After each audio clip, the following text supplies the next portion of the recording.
Welcome, my friends and enemies. Glad you're here. Welcome to Grima's workshop, and we are just having a blast. Not really. Where are we, Grima's workshop? Oh, you weren't here for that part. So explanation for everyone, since Sage is new to this. So the last video was called Grima's Workshop Part 1. This is Grima Workshop Part 2. And it's Grima's Workshop because it's like Grima Worm Tongue, but it's workshop. And I could do worm shop. It'd be kind of weird, but anyway.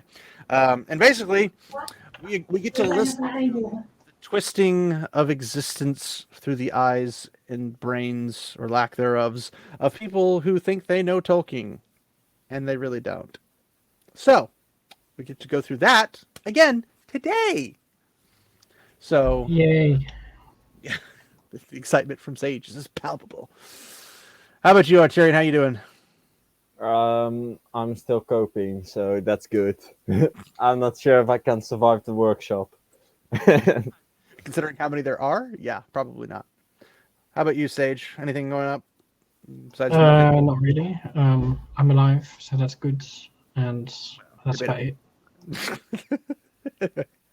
All right. Well, let's jump into this so we can get done sometime tonight. So I know that's fresh saying that after we just spent the last 2-3 hours not doing anything. Anyway, here we go. The burnt hand teaches most about fire, applying trauma exposure and ecological frameworks to narratives of displacement and resettlement across elven cultures and Tolkien's Middle Earth. Because tell me I didn't read Tolkien right without telling me I didn't read Tolkien right. It hurts to exist some days. But here we go. J.R.R. Tolkien created a world Can you guys hear that, by the way? Yep. Yeah. of diverse peoples, races, and cultures. Their development is inherently... What? I wish I could not hear that, but we can't have everything we want. There's nothing of value coming out. What are you talking about? There we go. complex as the intricate histories that underlie them. And yet, there's no group untouched by the events set into motion by Melkor's original discontent, which rippled across Arda in numerous forms, two of which are trauma and displacement. Refugee and migration narratives are key themes in Tolkien's legendarium, but nearly everyone in Middle-earth experiencing some type of forced displacement, which in the real world is highly correlated with both trauma exposure. I hate when they go, in the real world, it's not related to the real world. That's the whole point. Also, what's this forced movement? You have when Melkor encroaches upon territories and destroys them, like Gondolin and all that stuff. They get okay, sure, they need to flee a bit. I mean, I wouldn't necessarily yes, it's displacement, but it's not quite displacement that we use it in our terms. Our terms is like, get out of my area. This is my area now, and you flee. Mm-hmm. It's not the same as like Melkor showing up and killing everything. Yeah, but aside from say Gondolin. And everyone who dies, of course, doesn't get displaced, I suppose. Doriath? Doriath remains intact, mostly, right? Not near the end, it doesn't. No, of course, when the whole continent gets sunk. Yeah, but that's thanks, God. Yeah. Then you have the Dwarven displacement by Smaug and true. Moria. True. You've got... Basically, the Númenóreans are displaced from their districts. They have to... Most die, though, so does that count? You know what? All I gotta say is Isildur his realm. Like, all that. They got displaced. They were on ships. They had to leave. They had to go somewhere else. Congratulations. Fair enough. Yes. So everyone! Hobbits came from the east and went to the west. Yeah, but they just casually walked there while abandoning their people, right? They stay where they were. Clearly, the text implies, with no evidence, that they were resettling because they were displaced. Mm-hmm. So, yeah, everyone's just displaced. Here we are. And traumatic stress. Because these are concepts... I got traumatic stress from this. that Tolkien represents both explicitly and implicitly in his legendarium and... Implicitly implies something useful that you clearly did not find in his actual legendarium because it's not there. Personal histories, it's reasonable to apply them to his works. Just as in refugee and trauma literature, memory dominates the narratives of Tolkien's myths, as well as as his personal and professional orientation. Memory, yes, because it's a historical event. That's literally how it works. Go ahead, Eric. My brain is starting to hurt. Yeah, no, I can understand that. Existence. Anyway, yeah, it gets worse. Don't worry. Ah, I know it gets worse, and I have never watched this before, so that's how I know it's bad. In a 1958 letter to Rona Bear, he eschewed a purely theological interpretation of his works by stating they were, quote, concerned with death and immortality and the escapes, serial longevity and hoarding memory. It's called historical documentation. I don't know what's wrong with these people. In contrast to the issue of hoarded memory in the Legendarium, Shut up. Yeah, because he muted himself and also the video by extension. Go ahead and say that again. Sorry. Oh, we didn't hear anything because you muted yourself. I always forget that happens. We'll go back again. he dominates the narratives of Tolkien's myths, as well as his personal and professional orientations. Now we can hear The her. 1958 letter to Rona Bear, No, it's not better. I have to hear her voice. he eschewed a purely theological interpretation of his works by stating they were, quote, concerned with death and immortality and the escapes, serial longevity and hoarding memory. In contrast to the issue of hoarded memory in the Legendarium, in a letter to his son Christopher during World War II, Tolkien writes, "The utter stupid waste of war, not only material but moral and spiritual, is so staggering to those who have to endure it, but so Imagine us having to endure this. That's staggering. short is human memory, and so evanescent are its generations, that in only about 30 years there will be few or no people with that direct experience which alone goes really to the heart. The burnt hand teaches most about fire." This balance of memory, the context experience. Does the burnt hand teach most about fire?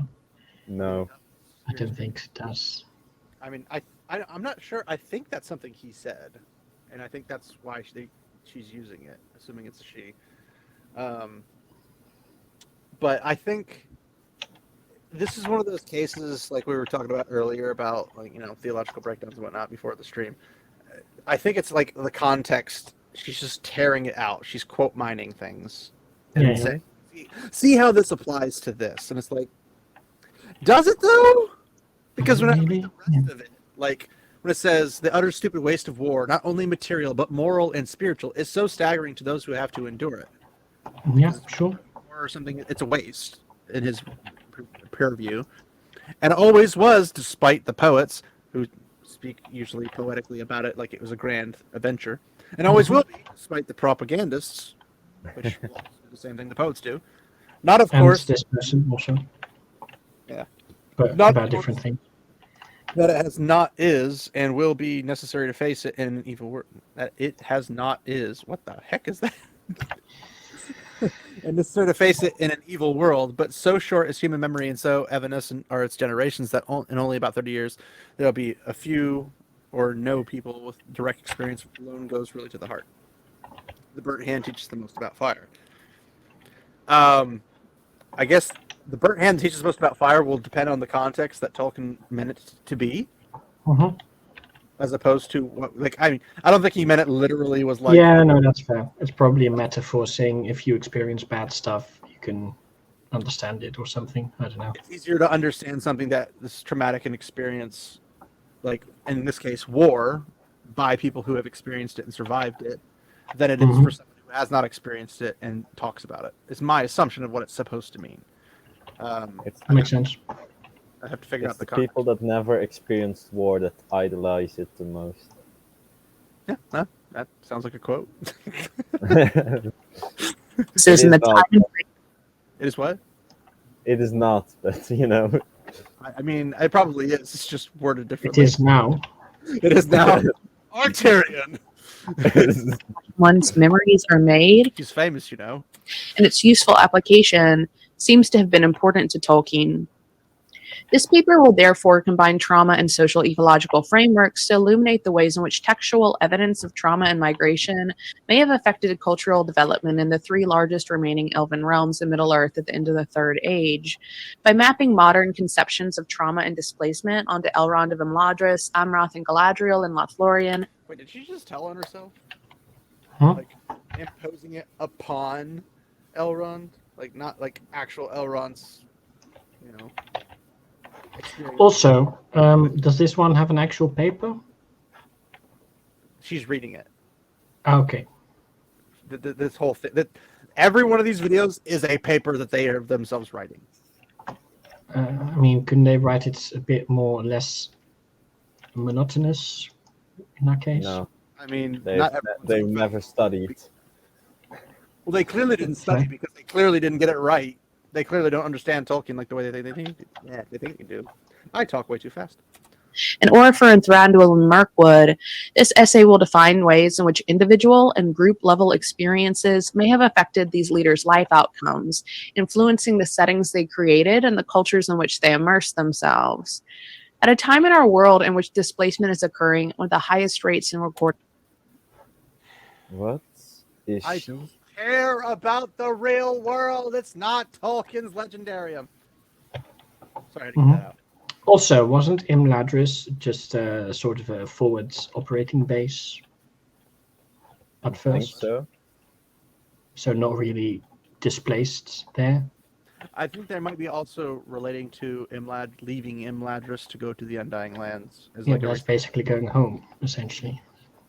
Yes, but that's what they think resettlement being taken out of the world, and like resettlement and taken away from everything is apparently Yeah, okay, fair enough. History, such an application may remind us of the eternal relevance of Tolkien's work. I'm going to review briefly some of the theories and research informing this paper, so please refer to your handout. and none of them are. I don't have a handout. I know. Was I supposed to get one? God, I didn't get one. come on! You had to give us handouts. You know, we You had have to to give read. Years after the fact, you have to give us hints. For more information. Although I am surprised it's not on their website that you could access the handout. But anyway. That's This is all done digitally, mind you. So, or at least they might have had some in person, but I think this was during COVID, so I think it was all digital. yeah, that does seem weird. Oh boy.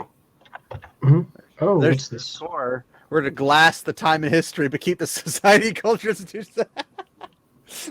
Sorry, prior conversation. Social ecological models help researchers understand the individual in context.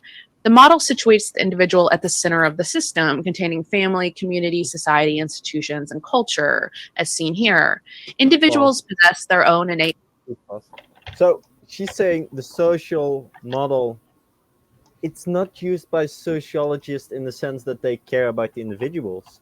They only look at the meta level, so like time, history, society, culture, and a bit of the institutions. The family and the individuals, that's mostly ignored.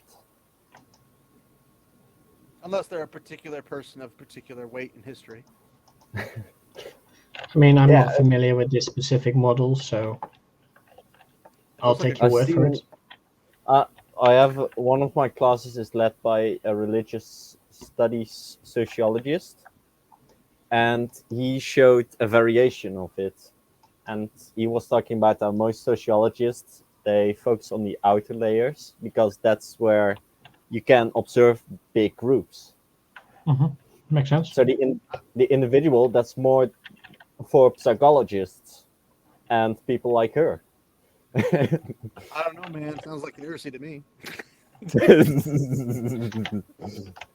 Psychological or genetic inclinations, but the expression of those traits, their development and experiences are affected also by the levels surrounding them.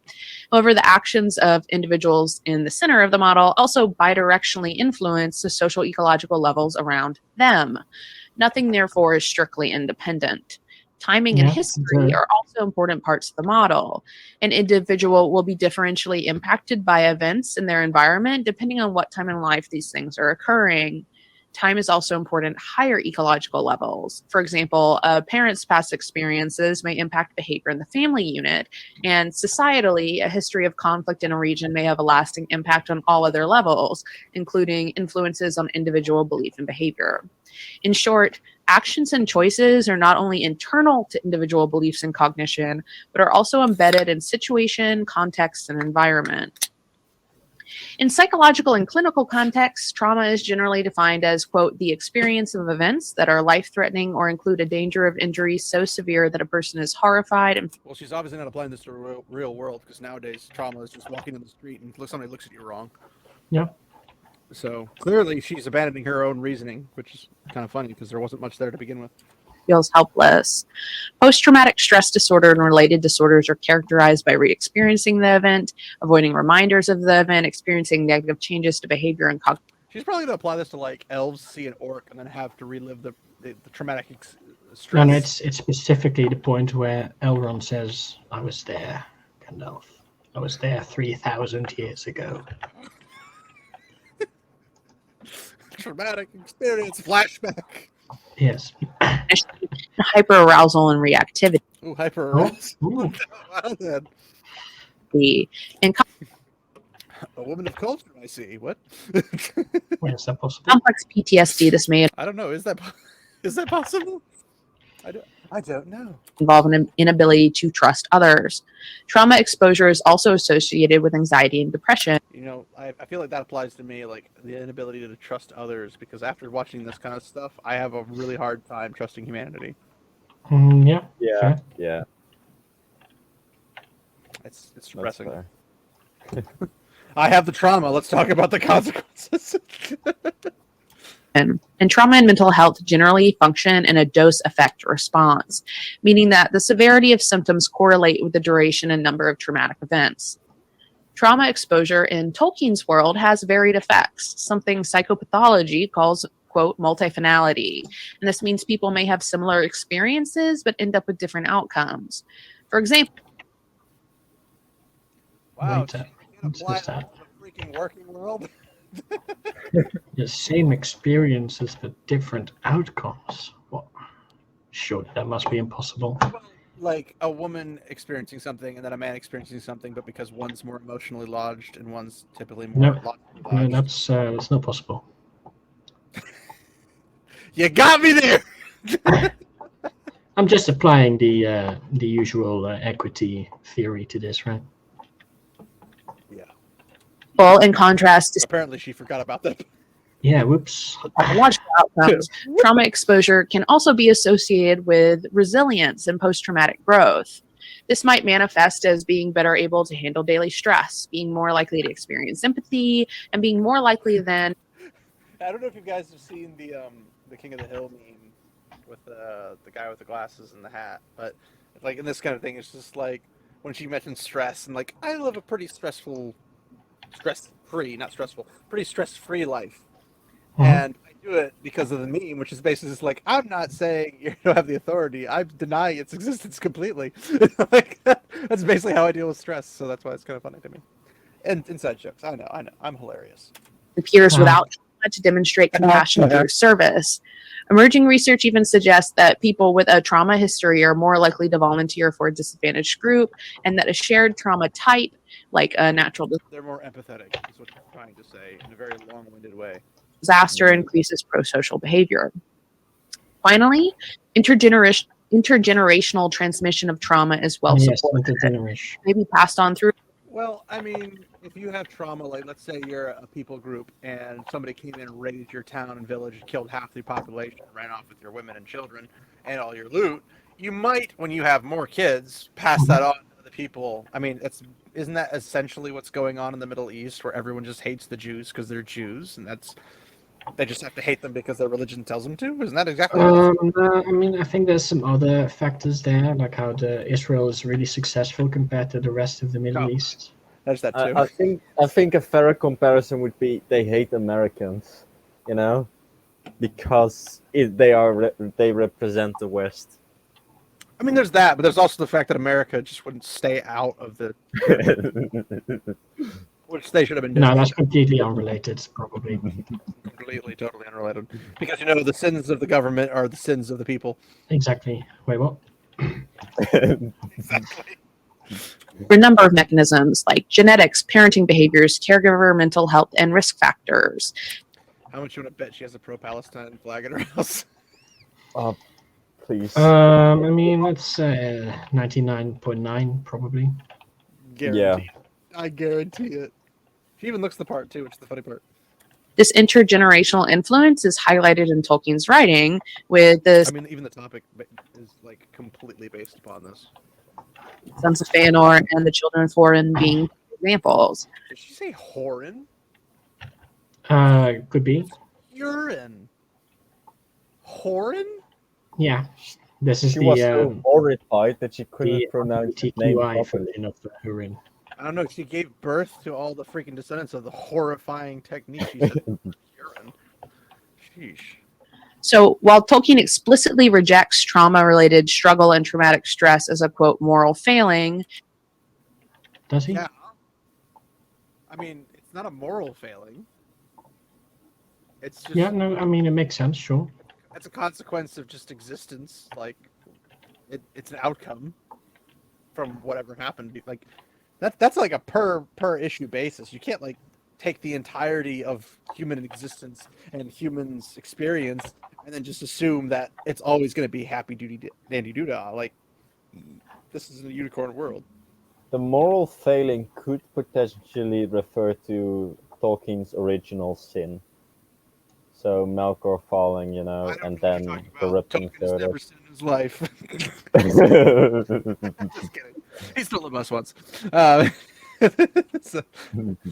But no, in seriousness, yeah, probably Melkor's fall, if you will, would be that related. But I don't think she would know that. Yeah, you're probably right. I'm defending arguments that she doesn't even know about. I'm defending her arguments that she herself is making without realizing it. Wow. Does she make it, though? She is making it. She just doesn't know that she's making it. She's making a different argument as making the wrong argument. I suppose. He nevertheless consistently positions the most noble response to trauma as one that turns the suffering of the self toward the service of others. Elrond, Which is not a bad thing. No, it's not. That's The thing is, we're talking about intergenerational trauma here. So she knows, or at least we know that she is going to talk about oppressors in the past. Mm-hmm. So what she's saying is, those who have been harmed should actually serve and show compassion to those who harmed them before that caused this trauma. I mean, I don't know if she's gonna go that far. Maybe she will. No, she's not. I'm just saying she's Right. It's a implicitly likely making an argument. end result of the Sounds more argument. like because of those who are traumatized, and I could be wrong. I could be completely wrong. It sounds more like those who are traumatized serve others, and so those who are not traumatized should do everything they could possibly do for those who were traumatized, and to bend over Could backwards. be, yeah. They are never, ever, ever traumatized by anything under the. But the thing is, what we consider actual true trauma, like what Tolkien would say with like being in the trenches, people dying from gas, dying from warfare bullets and all that stuff, mines exploding, that kind of like that level of trauma, she would probably equate to like, oh, they put my wrong pronouns on my coffee cup at Starbucks. Yeah, No. yeah, okay. I think that's what she's going to conflate. It's because that makes more sense than what you were going with. I mean, I could be off my rocker and she could be totally swerving your direction, but that's not the typical. Oh well, these people are the oppressed, therefore they need to be given everything under the sun. Because that's the way modern society works nowadays. Yeah. Is that like, I was oppressed? Like, I mean, I was oppressed when I was in high school. I got fired by a sexist boss. Damn. I mean. Where's Wait, all so you can't be sexist against men? Has that been updated? The thing is, my gender?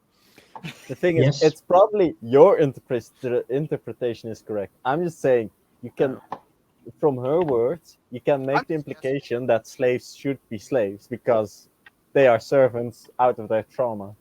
Yeah, but she's not bringing up anything about slavery. She's No, bringing no, up about resettlement and displacement. I know, but I was making the big thing about intergenerational trauma, and I reached for the most extreme Oh. example. The slavery thing. Yeah, well. Yeah. I just find it funny because every time somebody tells me, he's like, you're white, therefore you're a slave owner. I'm like, dude, my family literally didn't even come to America until after slavery was abolished.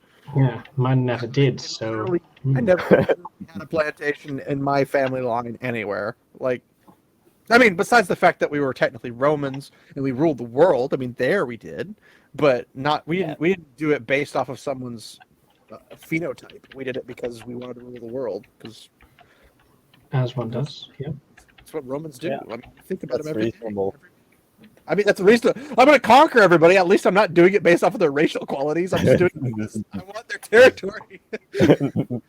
Like, John is the best example of this conceptualization. In doing this, he's transformed from refugee to orphan to lord to humanitarian as an unintended result of his life experiences. We're talking still about Elrond? Oh. But defining what Elrond is. I think so. Yes, okay. I mean, he could also be talking about Tolkien. I don't know. I can't tell anymore. Everything's blended together. He was as noble and as fair in face as an elf lord. Oh, don't say that. That might imply he's European. Yeah. Yikes. As strong as a warrior. No, he's definitely a scholar. As wise as a wizard. Is he though? As venerable as the king of dwarves and as kind as some. What? Are we still talking about Elrond? I don't know. Is a citation. Culturally, is a challenge. His parentage tells us he could be considered Noldoran, Maiaran, Vanuran. No, that's not how that works. What? Elrond and Elrond. What? Their parents wasn't their parents like one was a human, one was elf? Elrond is descendant of Beren and Luthien, and also of Idris and Tuor, I think. Yeah. So that's 2 humans. Yeah, Idris one elf and one half elf, half Maya. But who's counting? Yeah. Not her. Look at Apparently. math. But even then, like Elros and Elrond had their genetics modified, didn't they? No. Well, because Elros became man, he rescinded his. Yeah, I mean, I don't think the genetics got modified. It's they were Elrond and Elros were both technically half elven. I suppose it depends on how they were born. Well, they were born half elven. Yeah, but they're still half elven. But if Elros is made into a man and is removed, Elros changes to man, but does Elrond become like more elf? I don't know.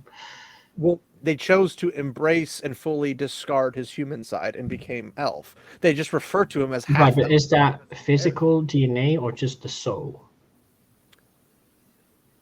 I don't know why this. I mean, the soul Elros would have to gain. Like, he couldn't be an elf and gain access to death. Yeah. He'd have to be a human. But is it so in if the you're DNA that you're an elf? But if you're half human and half elven, do you get immortality or do you get death when you die? I don't know. Sounds like a problem because in all the other instances there weren't halves. There were only a man and an elf. Boom. I mean, it's less problematic for a Luthien, I suppose, since the Maiar and the elves are both immortal. Well, yeah. But for Beren, though, Beren would have For death. Beren, it becomes a bit awkward. See you never. Yeah. Awkward. But when you're half. I mean, Luthien becomes mortal. Okay, well, if she becomes mortal, does she stay an elf? Well, I don't think she stops being an elf, right? Is her phenotype stay an elf and her soul and everything else changes? I think it's the soul, but I don't know how the soul affects the lifespan. But if Elrond gets immortality, which he clearly does, yeah, would he still retain any man traits? No idea. This is a very intriguing thing. We need to talk about another time. Somebody write this down for another video for another time because we need to talk about this when Gadfly and Matt are here. I'll let them know. Well, I just like post it in the non-general chat in Discord, and we'll go over it. I don't think you can say it's 38% men though, because it's definitely 50. I don't know where she got these percentages from. It's like we got Because Vanguard, we have Baron on one end, which is man. And we have Tuor, which is also man. Yes, but we're saying Baron and Luthien gives birth to who? To Elwing. Elwing, yeah. And Tuor and Idris becomes Earendil. And those together give Elrond and Elros, so they're still half men. Yes, but they were given the choice, remember? Yeah, but we're talking about the genetics here, right? The heritage. Yeah, but it should be 50% man. We don't know. Did Elros have pointy ears as a man? We don't know. He grew a beard, apparently. No, but the numbers are still wrong. Well, I know, but I don't know where she got that number. Like, why do you have 6% Noldor, 19% Vanguard, 31% Sindar? Where did these numbers come from? I have no idea. Let's see. Did you get them from 6% can't work anyway, right? I don't even. Because I don't know how any of this works. it would be 50% of this 50, should be. then it becomes 25, then 12.5, and then 6 point. No, I suppose it's around then maybe. But that's too many generations because. It's not that many generations, is it? I mean, I think it's one too many, but I could be wrong. I'm just doing this from the top of my head. So, but man should definitely be 50. Arendelle man, or is he half? Arendil's half. He's half man, half elf. But how? Well, he gets. We don't ever have to deal with his issue because he just becomes the flying sky star person. So we never have to deal with his immortality or. Well, no, I think he becomes immortal.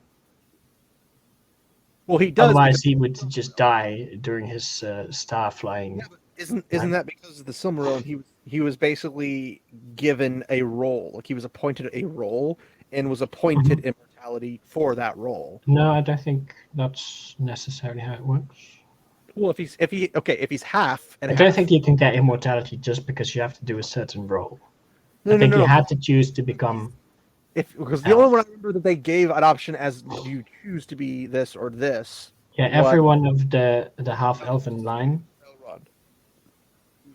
could choose. I don't know why they gave them the ability to breed with each other if they were not going to have to put up with half. Yeah, no, that seems very. What's the point? Just stop doing it. Yeah. He has to be immortal in order to do the whole fly in the sky thingy and take on Calagon and all that jazz. But was it because 12.5%? For what, Maya? Maya, yeah. I'm so glad you're here to do math. Because we start with Luthien at half Maya. Then with Baron, that becomes 25% for Elwing. And Elwing with Arendil makes it 12.5. Okay. And then a child of Elros and Elrond would be 6. So they did the math wrong. Color me shocked. Yeah. I mean, that was obvious when we found that man is apparently 38% here, but. I mean, that should be like somewhere in the 50 or more percentage. It's exactly 50. Well, should it be exactly 50 if every single percentage of those was... If we assume that all men were 100% men before those two links. If you have a half-elven, which is like if Arendil's a half-elven, do you give 50% man to him, or do you give less? Because by the time he goes to the star, he's not popping out. We can go into more deeper genetics, but then you need to check, is every gene an elf gene or a man gene? And then it becomes complicated. But Tolkien talk about DNA structures. What's going on? But Arendil had a man father, and of course elf mother. And elf and wife. Those were 100% of their race, as far as I'm aware. And well, Arendelle had some Maya mixed in the elf side, so. Well, yeah, but what I'm saying is that if Arendelle is half and he marries an elf, correct? No, Or they're what is both it? half. Who's both half? What? Arendelle's half elf, half human, Uh-huh. and Elwing is half human, not quite half elf, with a bit of Maya mixed in. Arendelle's wife to get Elwing. Hmm? Arendelle has Elwing, correct? Yeah, Okay. Who's Arendelle's wife? Elwing. Wait, Elwing's the wife? Yeah, Okay, so Elwing came from, Baron and Luthien, and Arendelle came from. Tuor and Idris. Okay. So wow, that's really convoluted. It's not really. It's really simple. If you think about how genetics and DNA works through chromosomes and stuff, it does get a little wacky doodle. I don't know the exact percentages of Sindar, Vanya, Noldor because I'm not sure. Right? But I know that the total there should be, let's see, 12.5, so that 38%. But that's given to man.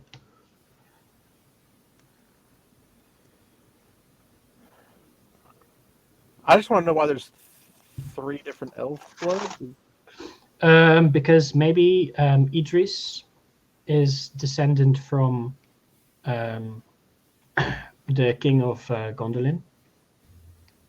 I don't remember who that was exactly. It's the king of Gondolin, yeah. I don't know who his wife is. Maybe his wife is Sindarin. I don't know. Yeah. If there's no Sindarin mix in there, then the only Sindarin source is Luthien, which could be the case. I mean, we're doing really good for time. We're only 36 minutes in, and we're only 6 minutes into a 26. Like we're moving fast. Yeah, I'm going to look up Idris's heritage. The video while you're doing that. And Sindarin and Man. Elrond and Elros were born in the havens of Sirion among Sindarin and Noldorin refugees from both Gondolin and Doriath. Later, they were. She really has to throw in refugees. Like they can't just resettle somewhere naturally.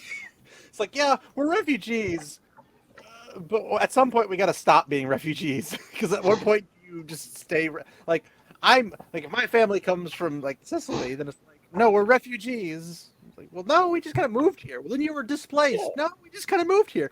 Well, then you're resettled. Well, I mean, yes, but not the way you're implying. So I'm not really sure what the goal of this is, but okay. Fostered for a time by Maglor. Elrond and Elros's pedigree and cultural positioning have significance in this case because of the emphasis placed on lineage and hierarchy in the Legendarium.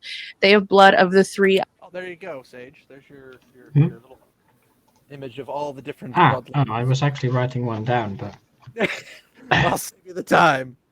Go ahead and do that, and I'll mention. This one's wrong. That was quick. No, Luthien Baron, that leads directly to Elwing, or should lead directly to Elwing. I'm pretty sure. Like 99%.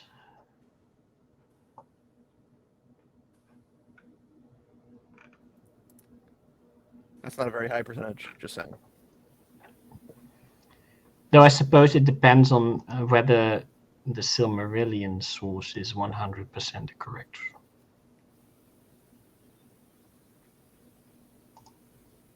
Turgon was the Gondolin king, wasn't it?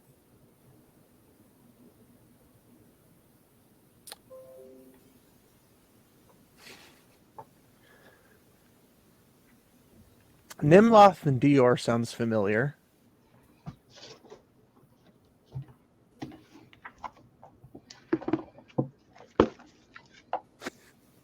So, excuse me while I whip this out.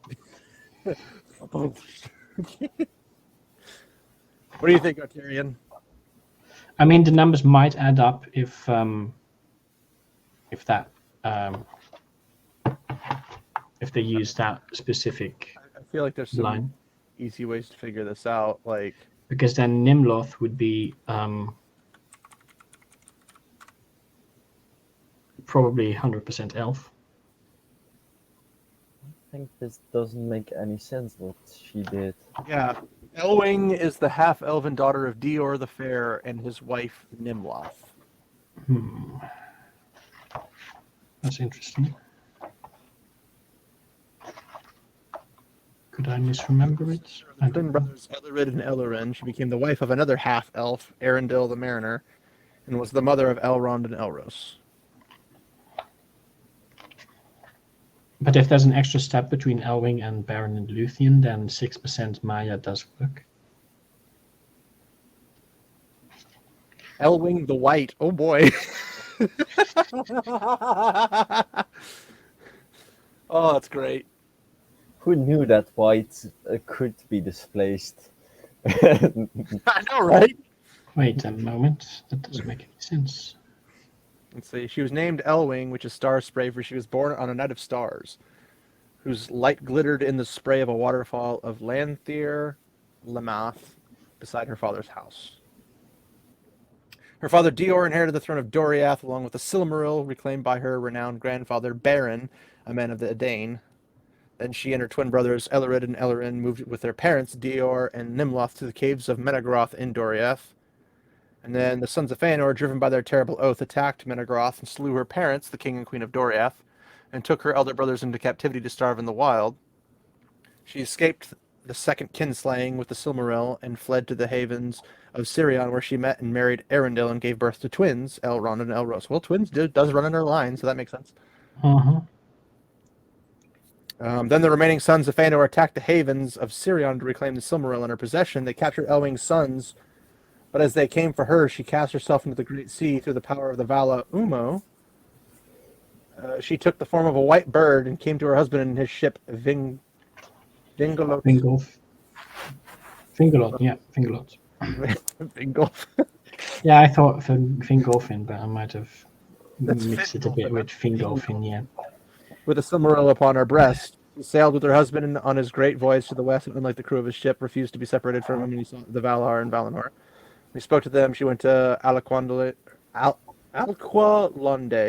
and told the Falmari, who is Teleri, were of Thingol's kin. Tumultuous history of Beleriand, and later persuaded them to sail their ships for the host of Valinor. And the Valar allowed Arundel and Elwing, both being half-elven, to choose which races they would be members of. This is the first time I know of its existence. Arundel let her make the choice for them. Oh, okay. And they elves. So they chose to be elves, yeah, because of what happened to her grandmother Luthien, Elwing decided to be counted among the elves, as did her husband for her sake. Does that mean he grows ears, pointed ears, and a life form? Well, he already has half of them, right? But does a half elf guaranteed to have elvish ears? No, but they have like slightly less pointed. Are we talking pointed at like World of Warcraft level pointed ears? Well, probably not, but who knows? Depiction for elves have always been hyper weird when it comes to either anime or fantasy.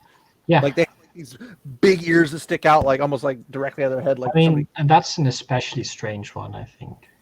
they're like oh gosh. Why would they go like all the way like directly to the side? That's They're like they start like huge and then they get smaller and pointed as they come out, but they're coming straight out of the ear. Like, they yeah. don't But that back- seems weird because obviously, if you just make an ear pointed, it goes like in this direction, sort of. It just goes Oh, up. That has an answer. No, Who the does? half-elven were still elven in appearance, stats, and so forth, as far as we know. Okay. So Elros is a human who looks like an elf. With a Is beard. that how it works? Yeah, that's what Matt says in the Discord. Oh, what Matt says. Yeah. in Why is Matt- Discord. Oh, you asked him that. I was like, how does he know what we're talking about? He's out of the room. Okay, but apparently Please there's don't an make a extra step note. between Elwing and Baron and Luthien. Stats. I love her doing stats. Like it's a video game. Yeah, their stats are looking great. But yeah, she was given a white tower northward upon the borders of the Sundering Seas, and there she helped seabirds that came to her windows. Eventually, she learned their language and was able to fly with white wings. She still flies to meet Arundel whenever he returns from his voyages. Oh, ooh la la. Therefore, started. Then the far-sighted among the elves that dwelt in the lonely isle. Anyway, the human percentage is now correct if we increase the steps sure. between Baron Luthien and Elwing. Okay. Well, as long as that is the case, I guess it's fine. So it's okay. It's accurate in the graph, not accurate necessarily in the talk. Good to know. Elven clans, the 3 houses of the Manashadayan and in the Ionor, and they also have extended periods of contact with ethnic. The Ionor. No, oh, is that what it was supposed to sound like? Okay. But what are the Manashadayan? Yeah. Outside of their family.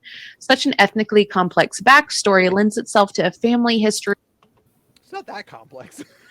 I mean, this is basically how every person's heritage tree looks like, usually, right? Yeah. I mean, there's different names, of course, and of course, as humans, we don't have like a random Maya and elves in there.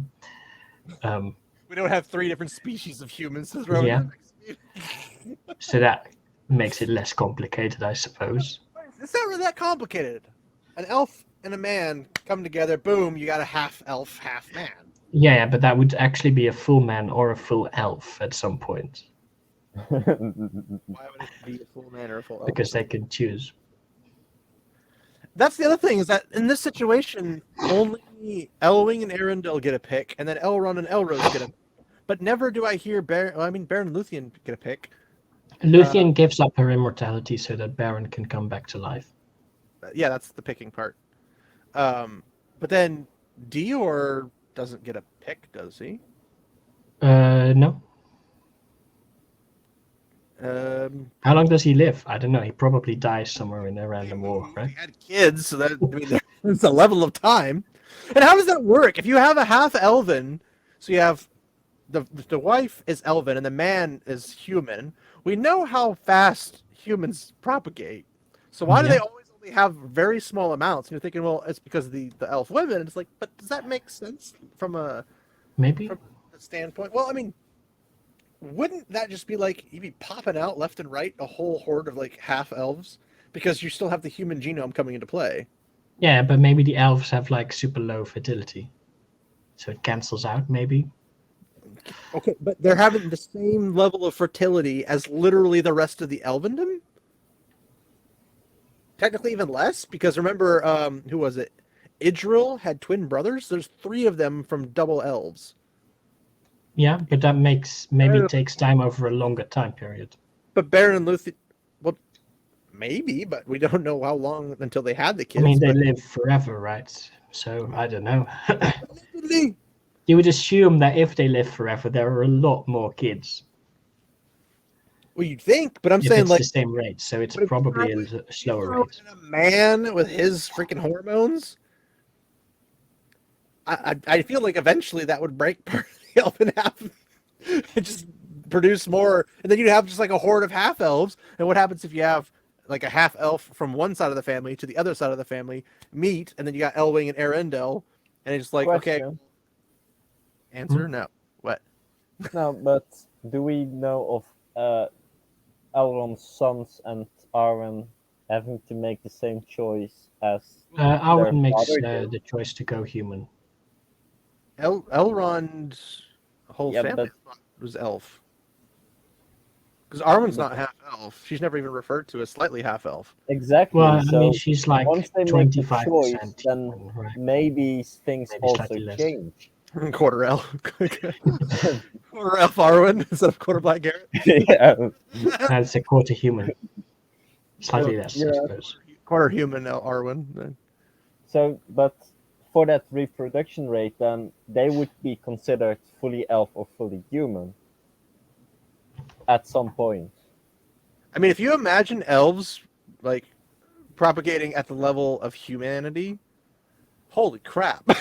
I mean, isn't that basically what happens in not be able to keep Dying Lands? I mean, presumably, if they live forever, do they stop having kids at some point, or do they just keep going, or what? Like, I know we have that documentation of, I don't remember who it was related to. I think it's Feanor's father.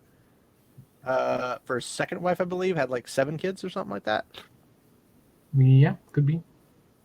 So if that's the case, No, I think it's Feanor himself. was it Feanor had 7 kids? I think so. Maybe it was Feanor had 7. Because he has like 7 sons, right? Well, I Maybe thought it was more. because Okay. Feanor's dad is married. The wife dies after I think giving. Feanor's dad only has 3 kids. Well, she dies giving birth Because to that becomes Feanor, and then Fingolfin and another one. Finway. No, Finway's the first. There's so many. He's the father. Finway is the father. Finway's the father. And Fingolfin is... Uh, Okay, so he has 2 brothers and 2 sisters, I think. Fingolfin? Did you already mention Fingolfin and Finarfin. Fingolfin and Finarfin are sons, right? Yeah, so he has 2 brothers, and then Irime and Findis are sisters. He himself has Maedros, Maglor, Cadagorn, Caranthir, Curufin, Amrod, and Amras.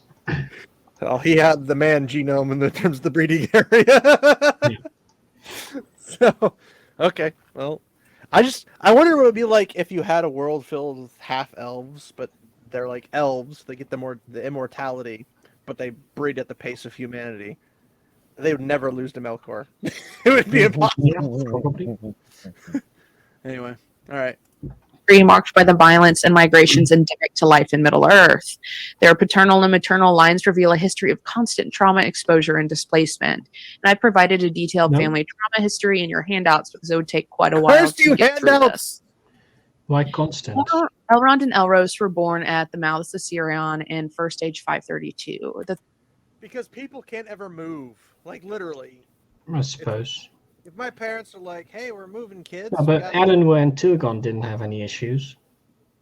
I mean, he did. Baron and Luthien, I mean, they lived in the... Luthien, I think, at the very least, lived in her father's home where she was born the entire time. Baron just moved in, I guess. Those question marks up there, they didn't have anything going on.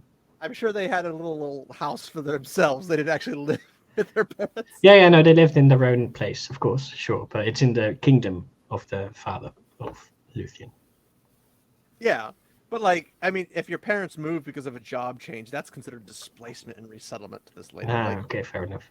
It's just like, oh, I don't live in the same place. Displacement, resettlement. I mean, sure, Idril or Arundel, they had some issues with Gondolin, I guess. Well, Dior and Nimloth moved because it was no longer safe at one, so they went to the caves, and then that was no longer safe. They got destroyed, so then their kids went to the Havens, yeah, whatever it's called, and then that was no longer safe because the bloodthirsty Fëanor kids who did not get put down for some unforeseen reason. Just didn't, I mean, whatever. I mean, when the host from the Valar shows up, did they not end the Fëanor line? No, the Fëanor line's dead before that. Oh, it is? Yeah. After the Havens, what happens to them? It's been a while since I've read the similar. At some point, they get their hands on the Silmarils, and then they die. Well, they don't get all of them because Arundel has it. No, but there's 2 leftover brothers. Yeah, I remember one gets... Those 2 take the Silmarils. One was inside... Goes to... was it the wolf? Arundel? Was it a wolf or a werewolf that Baron's hand? That's Sauron. No. It's the great hound that they had that basically can't die. Oh, that one. Yeah. But he only ate Baron's arm. Well, he ate his hand. I think it was the wolf. That was a wolf, yes. Was that a wolf? Because that was like an immortal wolf that was designed to counter. But because he ate his Silmaril, he died anyway. So it's. Well, he didn't die, did he? Though, because it was burned from the inside. Well, yes, but it was like a permanent. That's what made him go mad. It made him go mad. I think in the end he may have died because they cut him open to recover. they just made it sound like he just vanished off into the night and then he's never heard from again. I'm like, I feel like an immortal wolf with a burning Silmaril in his gut, going mad, foaming at the mouth, and just causing decimation wherever he goes would be noticeable. Yeah. Hang on. I'm trying to remember who was the dog that came with Beren and Luthien. I don't know the name. I thought it was like Huron, but it's not Huron. No. Huron's the man. Yeah, he's not a dog. Gosh dang it. The Great Wolf Karkaroth Let's see. thought Karkaroth. he was rampant through Doriath. Blah blah blah. At last, he was discovered within the borders of Doriath itself, where he fought his last fight with Huan, the wolf, and the hound with one another's lives. Yeah, one of them. Both one Beren of and Huan were Rome's mortally friends. wounded. When Mablung cut open the belly of the beast, he found there the Silmaril with Beren's hand still around it. But when he touched the flesh, it was no more. Does he get his hand back when he returns from being dead? Can I have that back? No, he doesn't get his hand back. What was that guy's name? The wolf. Karkaroth. Yeah. How do you Yeah. spell it? Carcharoth. I thought it was like Kakarot. It's a werewolf. Okay. So, He was interesting. bred in the. He was bred from the foul breed of Draugluin, the first Yeah, I werewolf. know what that means. Fed with elvish and mannish flesh by Morgoth himself, he was the greatest, most powerful werewolf to ever live. And he was set to guard the gates of Angband and would be mortally wounded by Huan, the Hound of Valinor, and Beren. So I'm trying to remember. But Why are we talking about this one again? I don't remember. we were talking about about Beren. Where the Silmarils went. Yeah, but they recovered it afterwards, right? And then it went to Valinor. But the other two would somehow ended up in the hands of the two surviving Feanor sons, and one threw one of them in the sea and one in fire in the earth, and then they died, I guess. One I thought had something where he couldn't get killed either. So I'm trying to remember how this happens.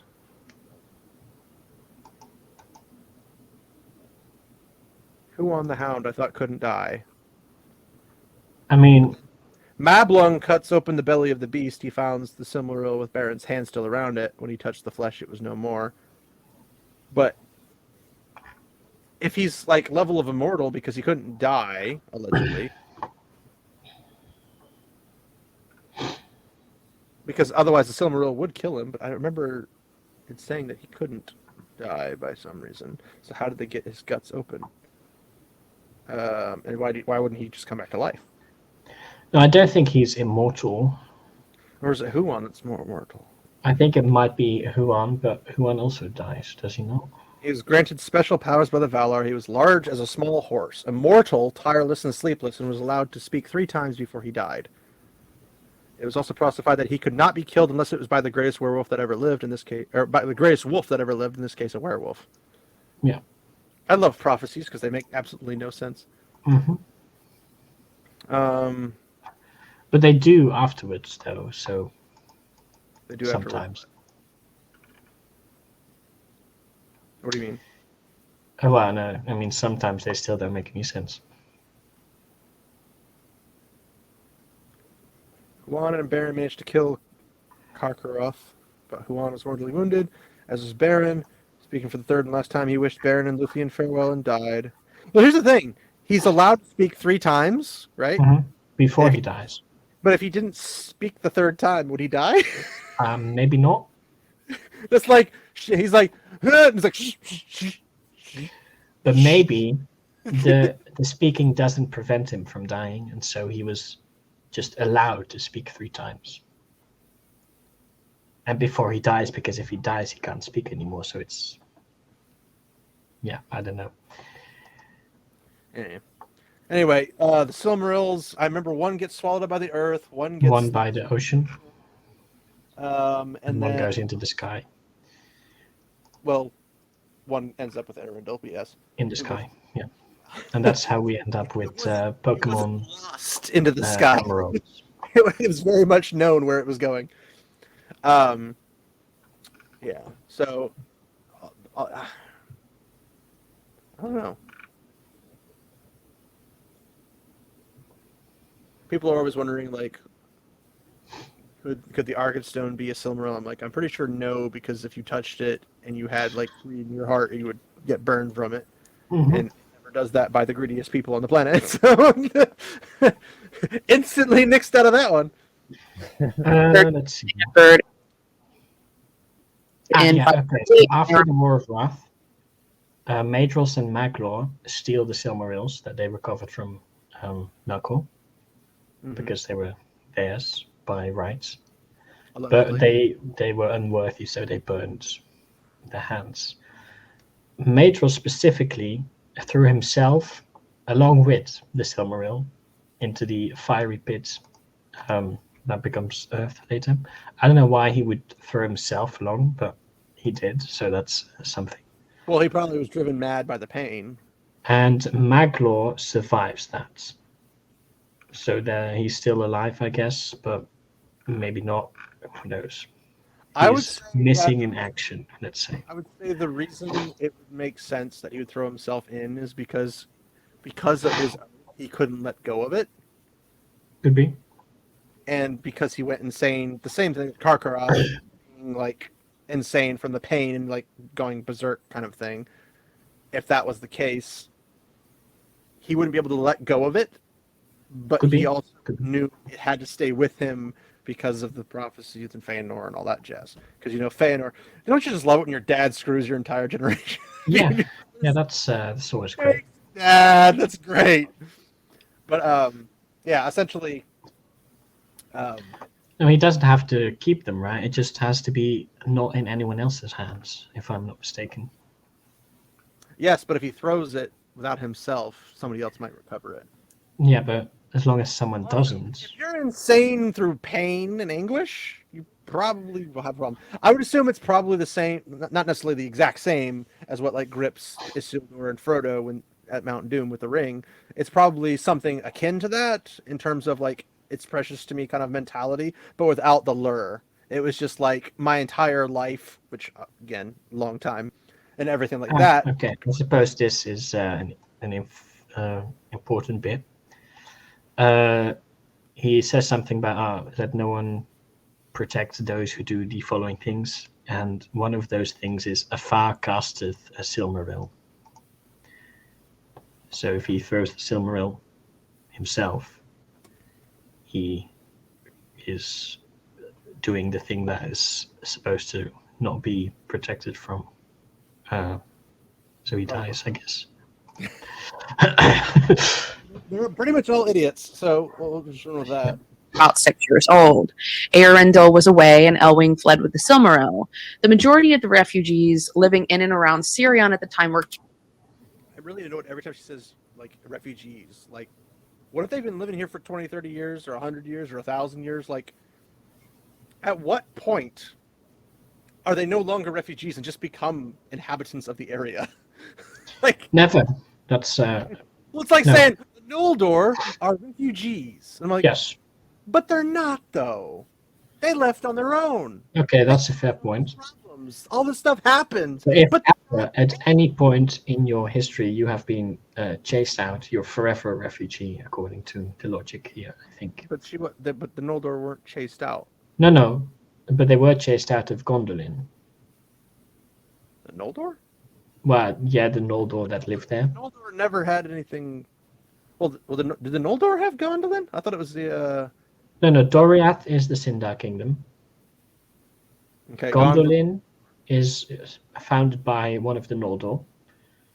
it was And Turgon. Cave Land's also Yeah, it was Turgon, wasn't it? Noldor. Turgon, yeah. So Turgon founds Gondolin, but hides its existence from everyone, including the other elves, and it just shows up one day. Hey, I got an army of 10,000. Need help? Yeah, It's like- but those are Noldor. Okay, they are Noldor. Yeah, I guess that makes sense because he's Fingolfin was Turgon's dad. So that being the case, And the other one, Finrod, makes the cave place that I forgot the name of. is that what you're talking about, Metagoroth? Maybe. Because I don't think so. that's where Nimloth and Dior went, I thought. I'm just going to look up Finrod. What's the place he named? It was Nagathrond. Nagathrond? Nagathrond. How do you spell that? N-A-R. Oh. G-O-T-H. R. R-O-N-D. You say M or N? N-A-R. N-A-R. And then Goth, as in Gothic. Oh, Nargothrond. And then Rond, from Elrond, I guess. The caverns of Narog. Okay, so yeah, Menegroth. That's Menegroth. No, Menegroth is the place in Doriath. Where is it?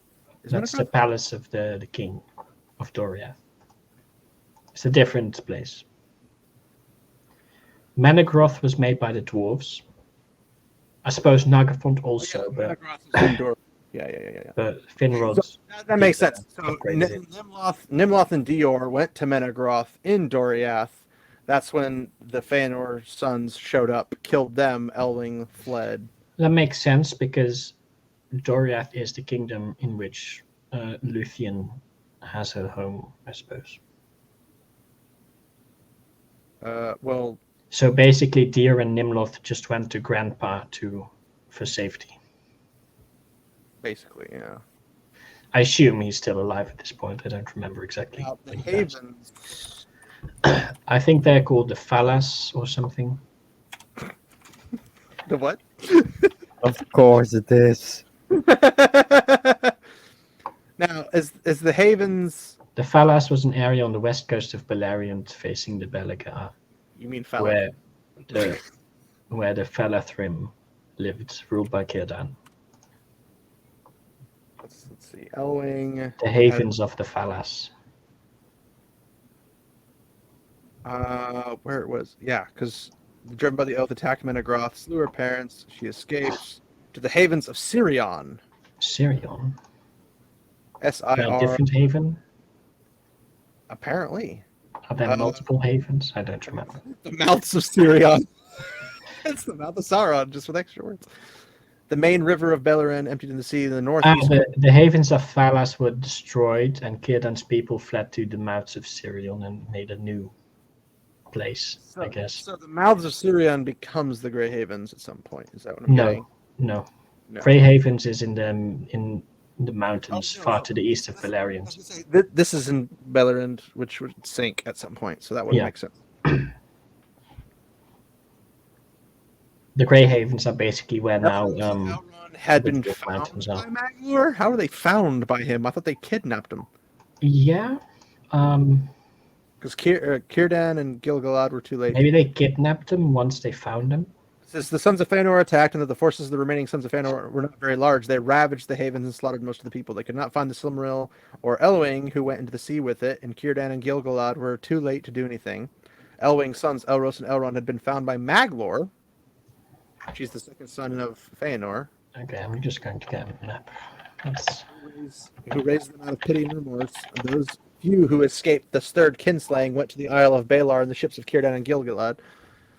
And from that time on, the havens were in ruins and deserted. And then the chief army of the Valar landed at the mouths of Sirion during the War of Wrath. By the end of the war, most of the survivors of Beleriand gathered at the mouths in the Isle of Valar, and many of them went to Lindon until the elves were summoned to Valinor.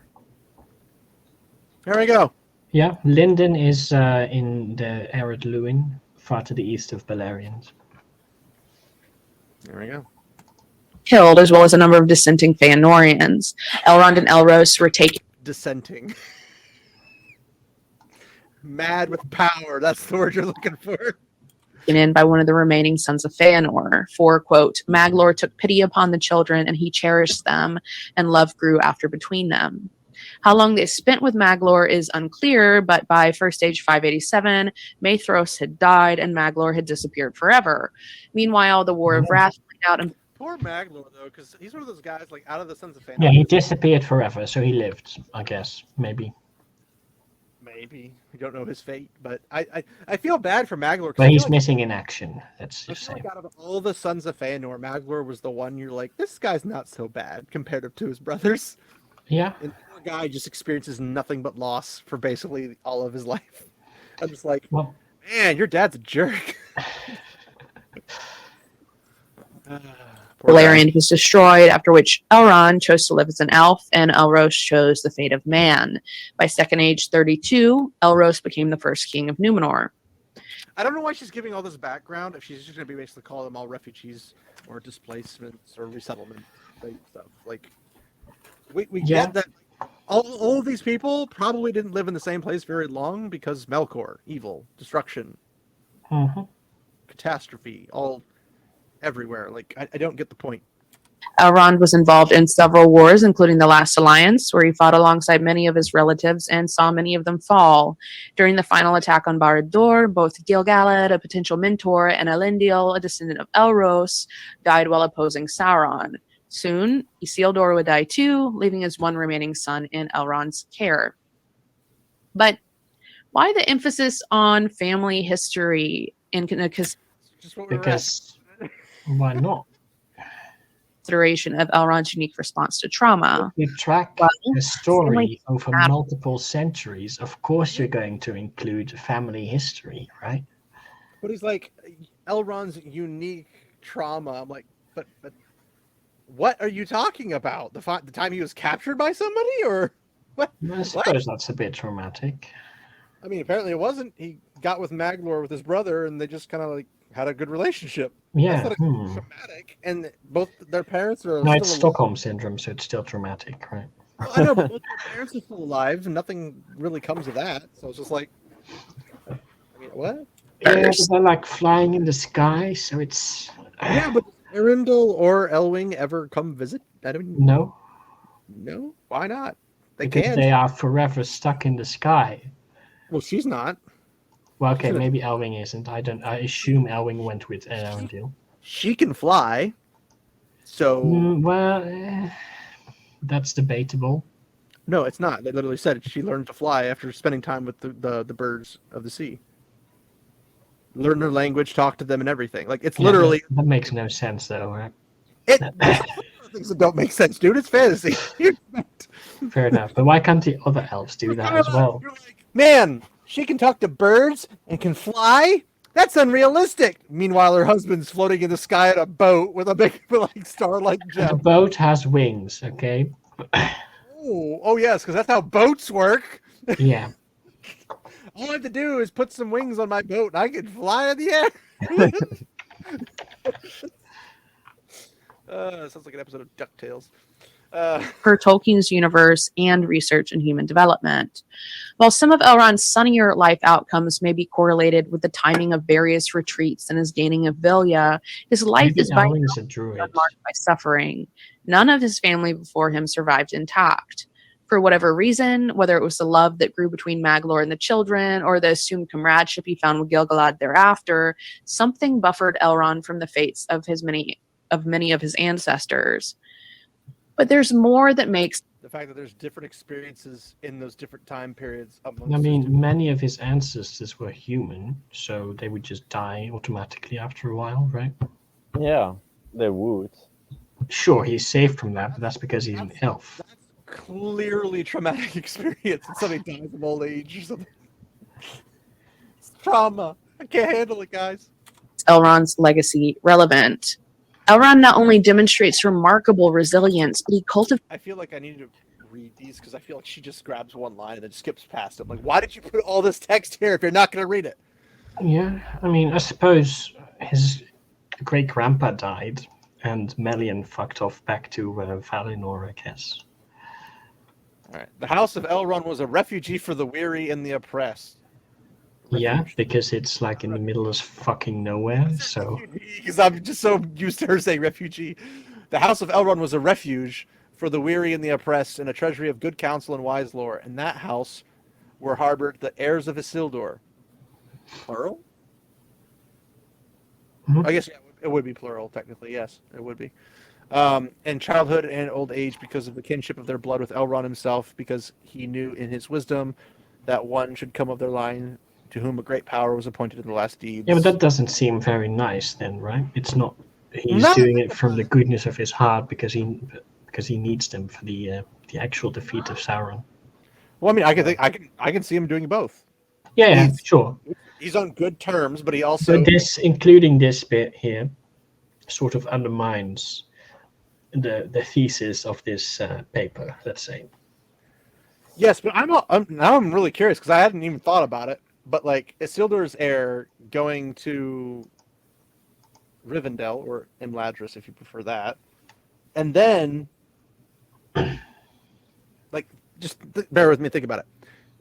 Then they have kids. Well, how do they have kids? They're not all marrying elves, so where are they getting their wives from? From the old people of Arnor. Or like There's random people living there still, refugees. right, nearby. Yes, but that depends on the age and the time period. I mean, at some point, Angmar takes over. I mean, there's the Dunedain still running around in that place. Yes, bro. They just being like, remember the Dunedain's not exactly numerous. No, sure, but maybe they come by Imladris every now and then, oh, you need a wife? Well, here's one. Machine just like I put my quarter in, cha-ting, boop, here comes Otto. Yeah, who Okay, knows? makes sense, I suppose. I figured like if they wanted the line of Arendelle to be the line, hi, say hi to Lanfear. Hello, Lanfear. So, but like if you have a line, wouldn't you want the line to be? It'd probably have to be from the Dunedain because the Dunedain are from Isildur's group, isn't it? Well, that's just people that lived in Well, Arnor. I'm just saying, like for example, if every single one of the heirs has a wife that's not of the heritage, Yeah, and it then has to be. it just gets diluted. Yeah, that's why. Like barely even. You want to speak on that, Tyrion, while he's waiting? I always thought that, it's like the remaining nobles. So they've got a certain ethnicity that's built up. But indeed, the line does get diluted. Yes. But we don't know, because that would have been Gondor territory, but Gondor's been houseless for forever, and why would they be houseless if they had the actual heir sitting around? No, because the heir was chilling in Arnor. The heir was in Arnor? Yeah. Yeah. But Arnor is gone.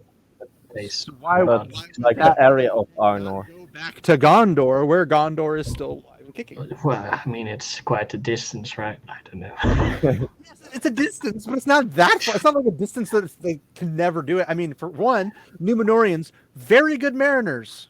They could just get on the side and go, woo! Yeah, okay, fair. The prophecy has not been fulfilled yet. Yeah, maybe, I don't know why they didn't go back. He could easily grab like 1,000 soldiers, just ride there. It's not that, like, Isildur founded Arnor and Gondor, which means that there's a No, way that's not entirely true. It isn't? Elendil founded Arnor. Elendil. Isildur, together with his brother, made Gondor. And the House of Gondor also lasted quite a long time after Isildur's and his brother's death. So at that point, there might be quite some contention between the steward and the heirs of Isildur about are they in a place to accept it? Well, I mean, if the steward's sitting there and the heir shows up, you can't really dispute that. Because But as soon as are the they the heir? Yeah, I mean, it's been so many years. Maybe it's an imposter. Well, I would assume that Let's the kill heir, him quickly before we find out. If that's the case, then Aragorn should never be able to go back to Gondor, and then you have that problem Yeah, literally but he comes sort of with an army, right? So And when Aragorn returns, Yeah. it's not. I mean, all the army the of the others Dead is not an got actual killed. physical army, so There was no Boromir anymore. There was no Denethor. Faramir was on death's door. So what you're saying is he got lucky. yeah, Yeah. yes. Pretty much.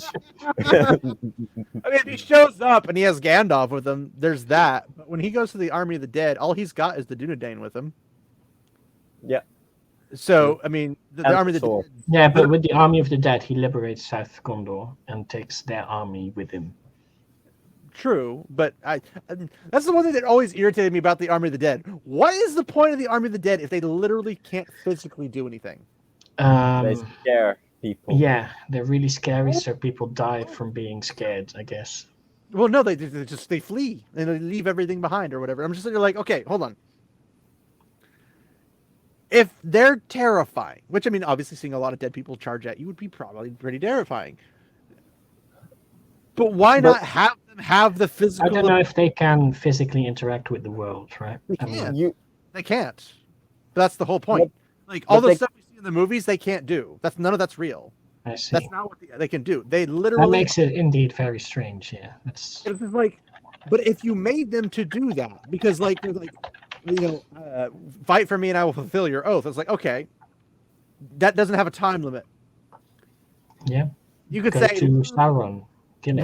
We're going to Mordor. Yeah, You're just going to eat everybody alive. We're good. Which is I remember a remark about Sauron possibly being able to control them if they went too close to actually fight him. But why? Because their loyalties might still be divided, so to speak. So they have been cursed. Why would it be divided when somebody's like, I'm going to free you to have actual peace and rest for once, even though you've been around for so long and you are exhausted and you are tired of it? Why would I want to go be enslaved by somebody else when I could get rest and peace? Oath breakers are oath breakers. But also think of it this way. If they're oath breakers or oath breakers, why would they go fight for Aragorn? And even if Sauron manages to take control of them, guess what happens? Nothing, because they can't physically touch the real world. No, but you say nothing. But if maybe the Sauron fear can give them mundane or something. If it was just scary wind, Sauron would have to bind them to a body of some sort in order to do that. And if there's as many as that they're supposed to be, he'd have to have a whole lot of bodies. But all he has is going to be mostly orcs, unless he could convince his allies in Rhûn or Harad to give him soldiers that they don't mind losing. But the strength of the Nazgul is not in their fighting prowess; it's in their unnatural fear. And I think that's the same thing with the Army of Death. It's not just a giant Nazgul fleet. Is that what you're saying? Like, yeah, basically, they're Nazgul lives. Screaming. They have a supernatural fear that's caused all those pirates to flee. But how does that free South Gondor? Because all those that flee, maybe they just run away and then they can just come back. Yeah, but maybe by then the army of South Gondor can regroup. They don't have ships anymore. They don't have the ships anymore. So how are they So going to how do they get away? They drown. Do they though? Yes. But like it doesn't make sense because like the Nazgul attacking Osgiliath or Minas Tirith or something, them just terrifying the humans there isn't gonna exactly like make them just like leave. Like they don't leave their posts. They don't, shove off and abscond the premises. Like they're still there.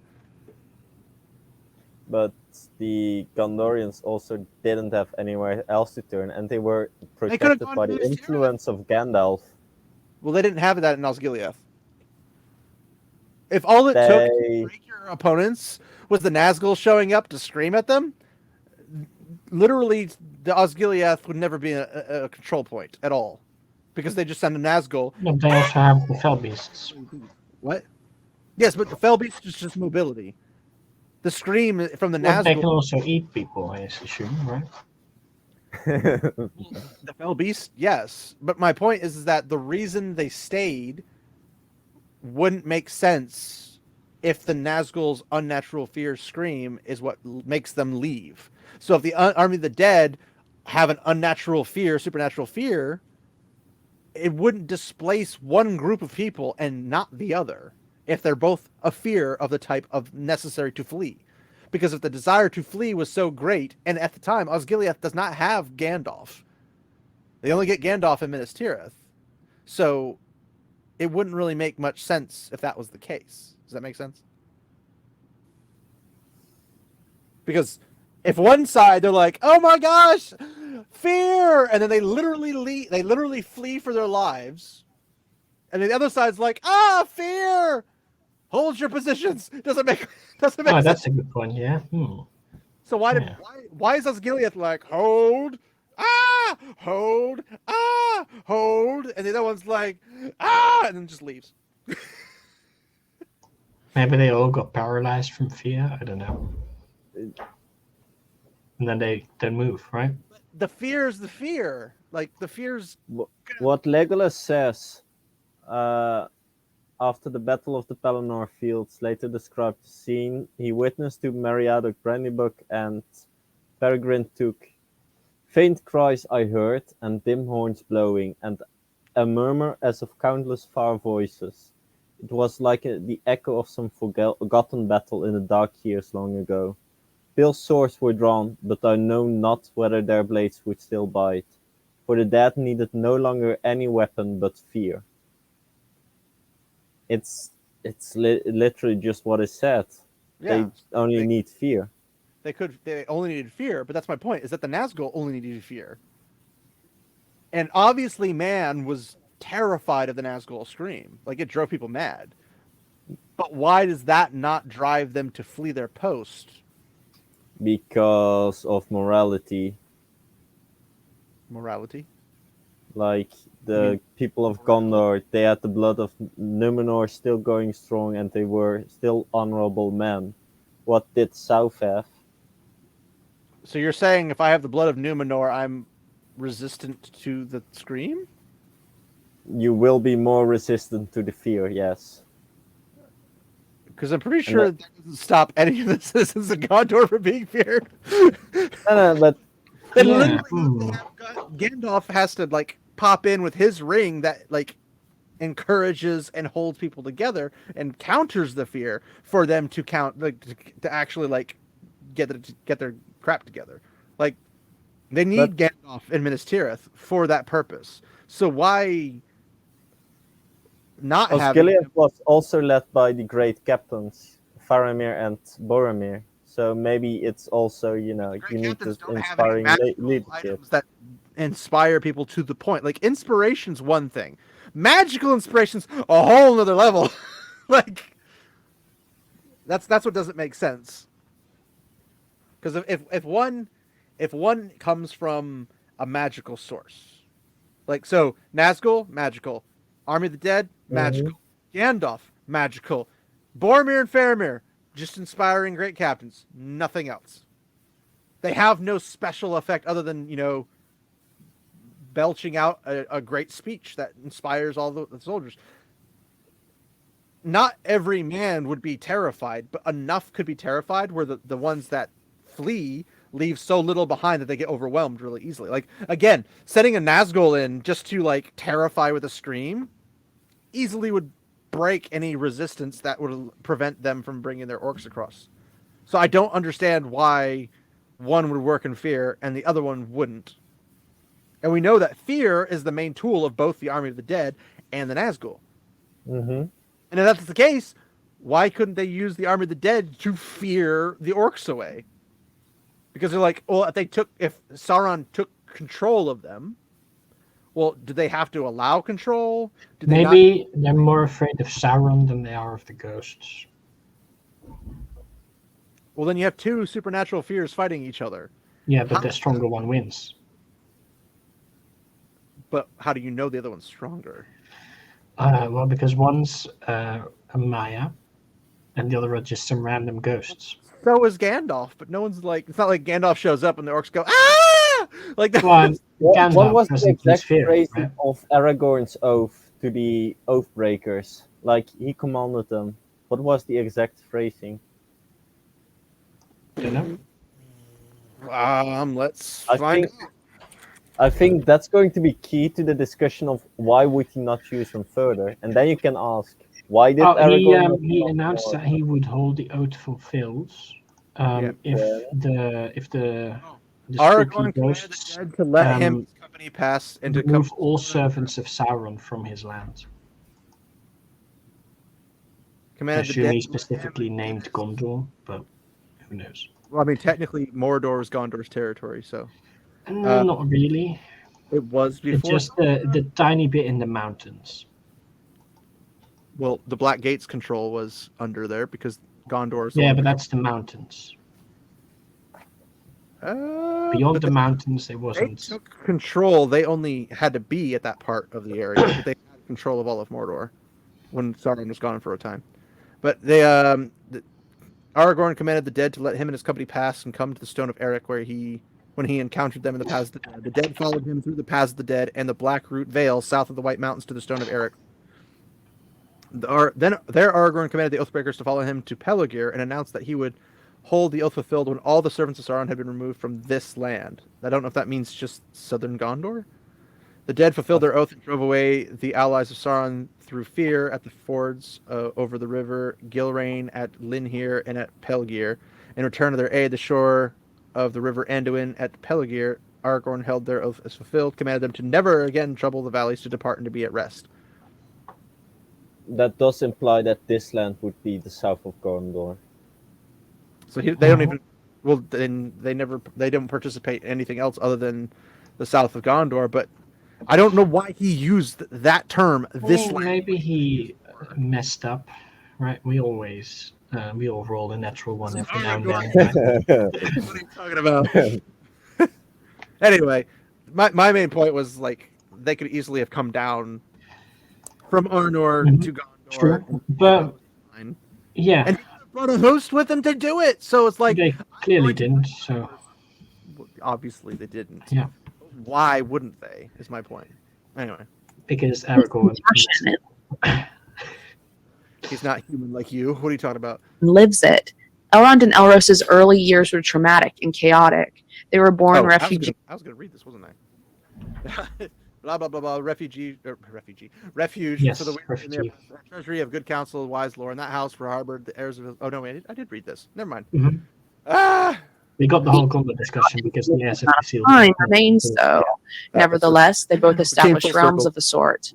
However, Elrond's establishment of Imladris as a stronghold against Sauron around Second Age 1697 would prove to be somewhat more symbolic. Although Imladris was besieged.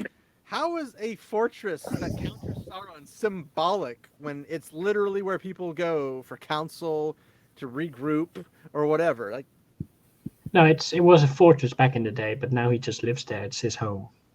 Well, yes, but it was a fortress because if he breaks from the north and comes down, that's what's supposed to stop him. Like, that's...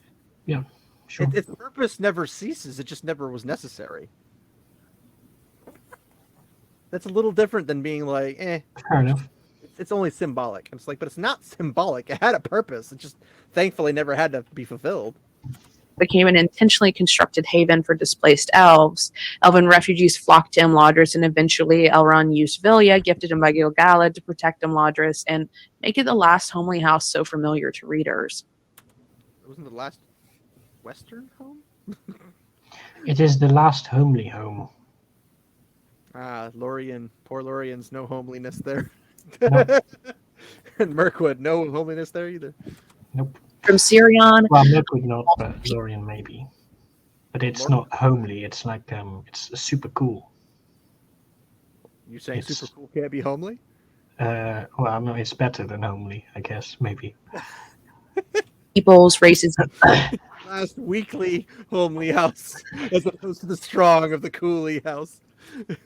and ethnicities displaced and then destroyed together to Imladris, a land of refugees. Why did you say ethnicities? Like there's more than one. Well, no, I mean, ethnicity could also mean maybe there's the men of Gondor, there's the But the men of Gondor, Rohan people, the people that lived in No. Arnor. She's talking about elves that were displaced and said the ethnicity. Oh, okay, maybe she means the Noldor versus the Sindar. But they're still elf. Their ethnicity is elf, isn't it? Yeah, but ethnicity can also mean the nation from which you descend, your cultural. That'd be nationality, not ethnicity. No, but it's not the same. They're all elves. They all learn. No, they are all elves. Sure, that's their species. They don't have like. Well, yes. But an ethnicity I'm is saying, like, if you compare not necessarily just how they look. and human. Well, that's phenotype. That's different. Ethnicity is simply a group of people with similar cultural background / descent. Well, then it couldn't include any humans because they don't have similar backgrounds or descent. So they're all going to be elves. That's my point. Yeah, but the elves could have different descent from different groups of elves, right? Well, The Noldor and the Sindar are different. They could have cultural different elves. cultural things. Like the Such. Sindarin has more of like the trees and the more nature. Yeah, Noldar, but then the Sindar and the Noldor are two different ethnicities of elf. I'd say branches. You say ethnicities, but okay. Well, but I say branch means ethnicity. That's the same thing. Cultures. Well, if Italy has a different culture than Sicily, are they not both? They have different ethnicities, yes. Well, I mean, yes, I know we're closer to Africa than you, but yeah.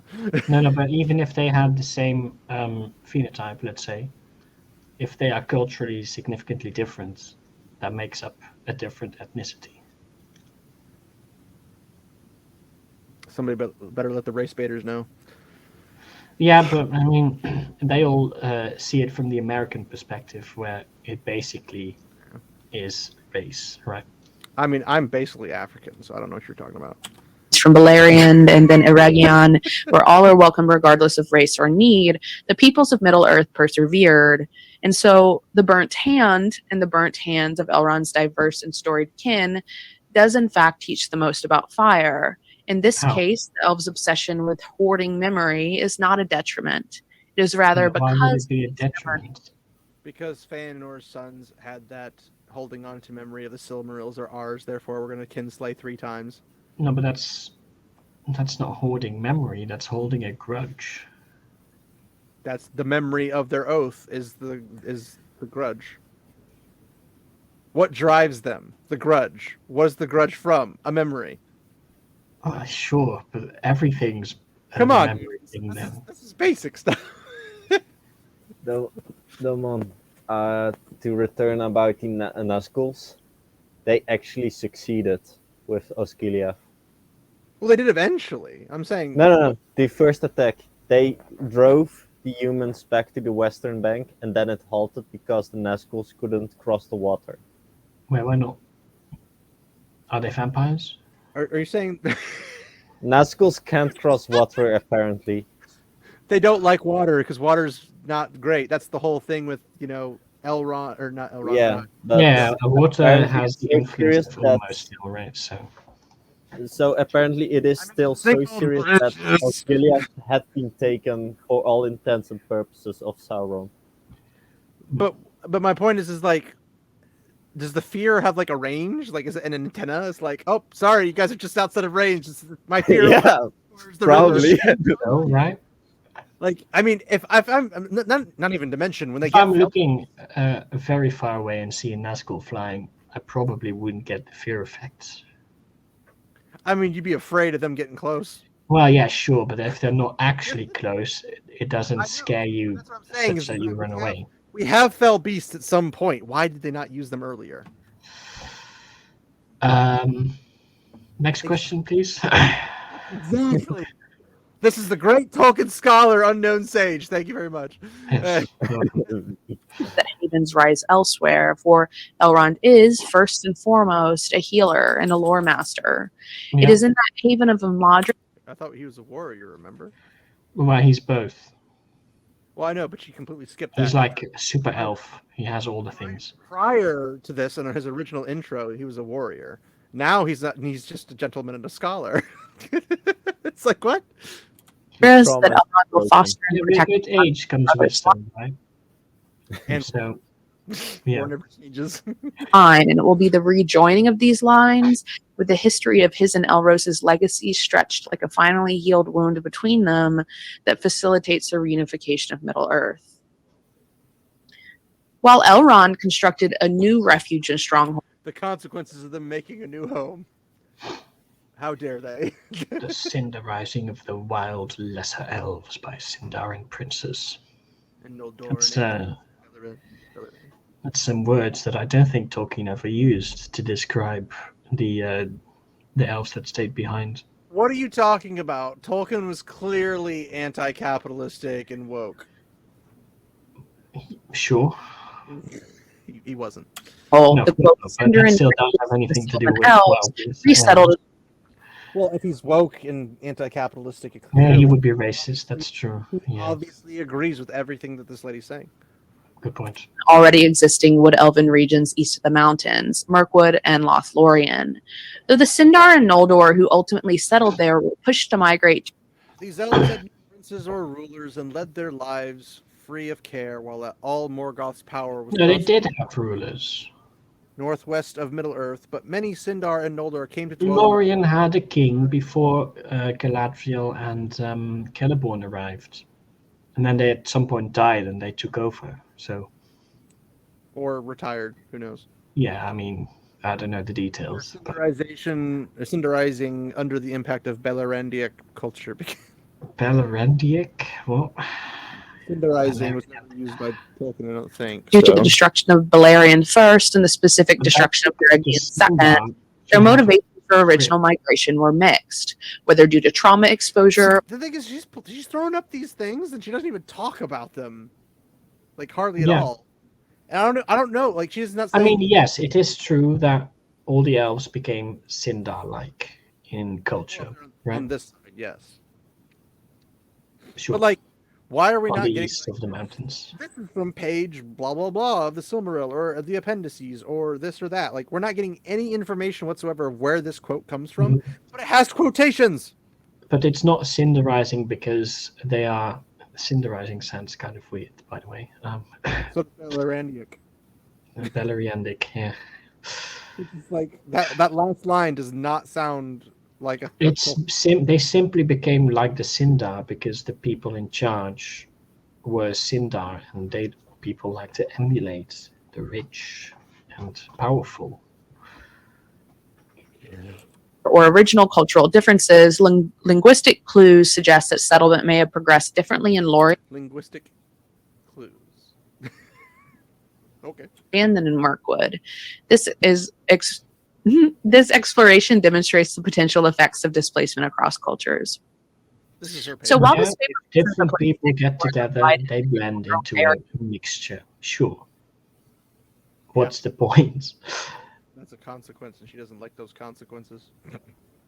hierarchies within elves, this section does require consideration of the delineation between elves who did and did not successfully follow the original call to Valinor. Within Tolkien's elf world, hierarchies are governed. So why are they a problem all of a sudden? Well, because the resettlement was the Noldor coming into their territory and taking over. Which apparently is a problem, which doesn't make sense, but yeah. No, all the elves that remained were on the east side of the Misty Mountains. And the Noldor only lived on the west side. Until a certain point. Until, of course, Galadriel sort of goes to the other side. Yes. Until Galadriel colonizes Lorien. But Galadriel, by that time, would have been more like a Sindar. And Celeborn, of course, is a Sindar. So... Well, I thought he was... Celeborn was born in Doriath. He's a Sindar elf. They were married before they moved. No. Well, I mean, there's like 5 different versions of Galadriel's story, so maybe in one of those. You're the real one, so get your act together. Yeah, but that's the one in the Silmarillion, I assume. And that in that case, Celeborn is a Sindar elf. Okay. Works for me. Them on in the Valar. where Galadriel learned and the Melians stuff about how to do magic, I guess. I don't know. Hey, boys, I want to do the magics, yo. Within Yeah. Middle Earth, proximity to the Noldor, with the Nandor and then the Proximity. Vari being most distant. Characteristic phrases used to describe them are lesser elves, lesser sylvan race, wild, savage, rude and rustic, and By who? By the By the elves, Noldor. by the Noldor. Okay, sure. But the Noldor never got there. It's those that say they never saw the light of the trees, thus they are lesser than because they Yeah, never. sure, lesser, but wild, savage. Well, from their perceived eyes, it's like a medieval period versus a modern civilization. They're considered lesser, even though I they're. don't think there was that much difference. Well, I'm just saying. Maybe they're- medieval to Dark Age or something. I mean, the Noldor have automatic crossbows where freaking these guys are still shooting twang bows. Twang bows? Hmm. Fair enough. less wise. Given this language, it would be both easy and defensible to take a strictly colonial lens to these relationships. However, in the context presented in this paper, it would also be Except they somewhat. never colonized. When people are violently displaced, they must resettle, and that is what this section of the paper seeks to understand. Lastly, I have to acknowledge that information on everything having to do with wood elves and Galadriel is either scarce or contradictory, so please refer to your handouts. Is it though? Well, I mean, it's not What? scarce, but it is contradictory. Because Is it? there's like 5 different versions of Galadriel's story, as I said. Yes, but 5 But- different versions does not mean that. Well, 5 is maybe a random number I made up, but there are different versions. Well, now you're playing the part of her where you're just making up stuff now. No, there are different versions of Galadriel's story, that's for sure. I don't know how many. Yes, but there's And a thing. I know they are contradictory, so... Remember before we started streaming this, or not streaming, recording this, we were having that talk about like context, how we could take something Mhm. and then you can like put stuff together, pieces from Yeah. each of the stories. That can still exist inside of her. One of the stories is in the Silmarillion. Well, I know you have the story from the The others Silmarillion. are alternate versions. I know, but I'm saying is either A, Tolkien meant them for a different thing, which means that they're not the actual story of Galadriel. They're just attempts that he thought about doing. Yeah, could be. If they are of the actual story, We don't know but if they're the contradictory, exact details. Well, we don't know which contradictory part is the correct one. well, we don't know which. I don't even know which ones are the contradictory parts because no one's shown them. Like, hey, these are contradictory. Yeah, no, it's mostly timeline stuff where Galadriel at some point, maybe in one, Celeborn is not a Sindar elf, for example, right? So that's a contradiction because you can't be both a Sindar and not be a Sindar. But Galadriel at some point also moves to different places in different time periods, and so the timelines are all fucked up. I mean, I want to actually see the contradictions before I make a comment on that because a lot of contradictions you can find out are not actually contradictions. They're just Could be. they're different points of view from different people, and they explain it in a different format. This is historically accurate to virtually most of history. When anytime we hit a contradiction of some sort, we're like, this people group said X, Y, or Z or whatever, and this people group said X, Y, or Z, but differently. And it's just like, okay, well, it doesn't mean they're necessarily wrong. They're just from different vantage points. Like, if from the Sindarin perspective, Celeborn is a Sindarin, because from their viewpoint, they think he's Sindarin, but in actuality, he's not Sindarin, or vice versa, then it's a viewpoint. Because, like, I do the same thing for Wheel of Time. I'm not going to bring too much of Wheel of Time in, because that would derail the entire situation. But in Wheel of Time, how often... and the answer key says often. How often do we get information from a character and we have to believe that's what they like, what the way it actually is in the world? When actuality, it's only what they think is actually the reality of the world, despite it not being the case. Does that make sense?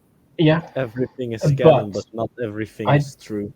I'm not sure how much of that unreliable narrator bit Tolkien uses. I'm not like a super expert, right? So Well, I mean, again, I'm not familiar enough with these alleged contradictions to the point where, I mean, there are some contradictions like the Book of Unknown, or is it the Book of Unfinished Tales, maybe. Unfinished Tales tells a different story. Like he was going to do something with that, but then he changed his mind and went a different route. It's still part of the Legendarium, but we don't count that as the legitimate version he was running with. But if you have a legitimate version that has contradictions, you look at it and say, okay, is this the unreliable narrator? As in someone says something or someone believes something, which is part of character, but it's not necessarily true to the universal understanding of how the world works. That's one of those things I keep an eye out for, because if I'm looking at Wheel of Time, I don't just instantaneously think, oh, that's the way it is. I say, Yeah, oh, no, that's fair. that's how But this. most of the Galadriel contradictions come from the fact that the story was not ever officially finished by Tolkien, and so had to be assembled with notes by Christopher. So, which is fine, but then that's the case where you get to it and you say, oh, well, this is actually, that's actually something that, you know,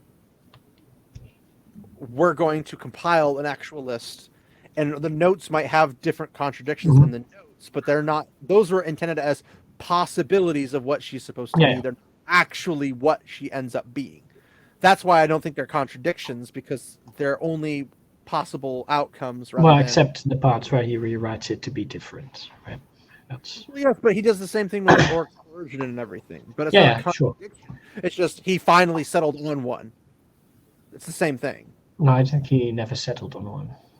Well, not in his lifetime, yes, but the notes eventually led to a final sit down and said, Christopher Tolkien's like, this is how I'm going with it. It's like, okay, that's how he ends up with it. That's not a contradiction. That's just the route he ended up taking, because he had multiple routes he could have taken. Fair. So anyway, we're almost halfway. In this section, language is the cultural indicator. She just talks really slow and about a whole lot of nothing, so that's just yeah, it's differing resettlement processes. She just says resettlement, displacement, and refugees, and all that kind of stuff, as much as she possibly can, while saying absolutely nothing of substance. Also, language is not necessarily indicating of that their culture was dominant. It could also simply mean that the language was easier to use or something. So they might have taken the language, if you're moving into kept other cultural bits. If you're moving into an area, it's easier for you to learn the area's language and bits than it is for them to adapt. And to be fair, the Nandor and the Sindar have very similar languages in the first place. So yeah, and I'm pretty sure in the Silmarillion they even talk about language to some extent, because I remember listening to some podcasts about it, and language-wise, like one was a little bit different. But if you move into somebody else's territory, you don't force them to use your language. You learn their language, because they're planning on sticking around. Exactly. You might decide to leave at any point in time. And that's why most of the Noldor who came into Beleriand spoke Sindar as well. And later that Quenya got banished, so and they had to do Sindar anyway. Yeah. So, I mean, I take it more along the lines of the language is going to be a little bit different, but it's much akin to like Italian and Sicilian, where they're very similar languages, but they're not exactly identical. Yes, that could be the case. But then if you have two people with both languages living in the same place, they might somebody's language is easier to use. Language in Spain. So Spanish from Spain is not too far from Italian, which is why people in South America, like in Mexico, who have a Hispanic language, can kind of converse with Italians, because they're somewhat structured similarly. They're not identical, and you might have some things miss here or there, but they can kind of understand them, because that region, like the Mediterranean, kind of shares a similar understanding. Yeah, exactly. I assume that's the case with the Nandoran and the Sindarin languages. Yeah. Maybe they just adopted Sindarin because... Considering he's a linguist, it makes sense that he would utilize historical linguistic barriers being similar, but also being a barrier at the same time. So it makes sense. So I don't know what her point here, but I guess we'll learn that we won't learn really quick. Even disparate fields of study regard language as intrinsic to ethnic and cultural identity. Loss of language is often associated with displacement and colonization. While language everywhere has power, language in Middle-earth is particularly symbolic. Why is she making it sound like colonization is always bad? Because sometimes, like, if you go to an area that No, doesn't but have, that's what you have to believe nowadays, right? If you Well, do fine, not, if you go you're a to an heretic. area that's not owned by anybody, and fire is the answer. If you go to an area, there's nobody there, nobody owns it, and you're just like, I'm gonna And there's live like here. Colonization. Yeah, 30 hours, right? So you can't live there because we own anywhere it. any people group is in Middle Earth, or if you go to the greater, obviously Valinor, or the other side of the world, the rest of Arda. Everywhere there is a people group, there was colonization, but I don't see her screeching about their existence being colonization because she's like, oh, but the indigenous people had to colonize the area to be indigenous people. That's literally the entire point. Mhm. So, like, colonization itself is not bad. And if you colonize another area where other people are, but you're not eradicating them, that just means you're moving in with them. Yeah, that's not allowed anymore. Right? A newlywed couple, like, is she colonizing his house because she moves into his house? Is that how this works? Yes. She's a displaced resettlement colonizer? Like, what? Are you implying that women are a problem? What? Wait a minute. Whoa. So anyway, yeah. That doesn't compute. Tolkien But it does. allegedly imagined language before world. Language in the Legendarium is used both as an explicit cultural weapon, as in Thingol's ban on the use of Quenya and Balerian, and as an he was the original person who lived there. They're the OGs. They are the culture there, and they're saying they are protecting their own culture from colonization. Why is that a bad thing now all of a sudden? Language. Where does that sound familiar in real life? I don't remember. Somebody remind me. We should now talk about real life parallels, like Europe and America. She's not making the thing, like the claim she thinks she's making, which is funny. No, she's not. Mandarin in most regions by the end of the... I thought she said Nandarin, and I'm like, what? Yeah, it's Nandoran. It's the language of the Nandor. She did say Nandarin. But she did say Nandarin, yeah, instead of Nandoran. I was thinking, it's like, you mean Mandarin? Oh, wait. Third Age. Now, because there's so little consistent information on Elven resettlement... Again, there's overall inconsistencies, but not story-based consistencies. Yeah, but also there's not really inconsistencies. They just move to different places. Done. No, like nothing inconsistent. Inconsistencies being like if there's several, or like the Galadriel thing, where if she's from this area and this writing and this area and this writing, but they're all like possible routes he could take, and he doesn't take one, and then Christopher Tolkien comes along, compiles it, and then makes an established one. Well, then you go off the make established one. You don't go off of the possible potentials. You go off of what was established. That's how you do it, because it's established lore, where the other ones were possibles, but did not end up being the route that were taken. It's necessary to lean on the temporal and cultural aspects of our social ecological framework to understand the implied differences between Lorien and Mirkwood. This lady would be a terrible salesperson because she used all the big words, and the rest of the plebs are like, I don't know what you're talking about. Like, I just want to buy my cereal. Like, just leave me alone. And it also really doesn't help that she's reading from a script. Well, she's not even reading from a script like she's not reading from a script. She's reading from a script like she's reading from a script. Yeah. Like, she should at least make bullet points if she has all this memorized in her head, but obviously she doesn't because she keeps reusing and recycling the same... Yeah, but see, with presentations, you really don't want to write everything and script it word for word as you're going to say it, because it will inevitably start sounding unnatural, right? The stuff that you're going to say should be on the freaking presentation picture. Yeah. Yes. He hasn't once mentioned anything on the screen. Well, no, that depends on the type. You don't want to have walls of text on your slides, right? No, but you've got to keep the bullet points on the bullet points, sure, screen. And then you elaborate with unscripted. But if you have a quote, which this is allegedly a quote because it's got, quotations on it. Yeah. But if you have a quote, no, this is not a quote from Tolkien, though. I didn't think it was from Tolkien. I'm That's saying okay. That's fair. we don't know where it's from because she didn't put blah whoever did it, like circa whoever, whenever. Like none of this is like she's not doing a good job as a quote unquote scholar that she supposedly is. Doesn't do a good job presenting a paper with sourcing and citation. Nothing has been sourced and nothing has been citation except for her just saying that this is what it's from. Like she says, from note, blah, blah, blah. But in the actual slide, it should say from note, because if somebody's taking notes, which she's doing a presentation to people who should be taking notes, at least some of them will be, they're writing the quote, but then they'd have nothing to put there because she said it, but we're past that point because I had to write it all down. I couldn't remember all the details. So you put it on the screen so people can read it. It's a quote. Whose quote? We don't know. I'm assuming her quote because none of like cinderization or cinderizing and Belarandic are not words I think Tolkien would use. Don't think so either. So this might be from a Tolkien scholar book. Maybe, but again, which one? We don't know. She hasn't told us. Yeah, there's no source. Galadriel was the first recorded to make contact with the Nandor. Amdir was Lorien and Orifer and Mirkwood.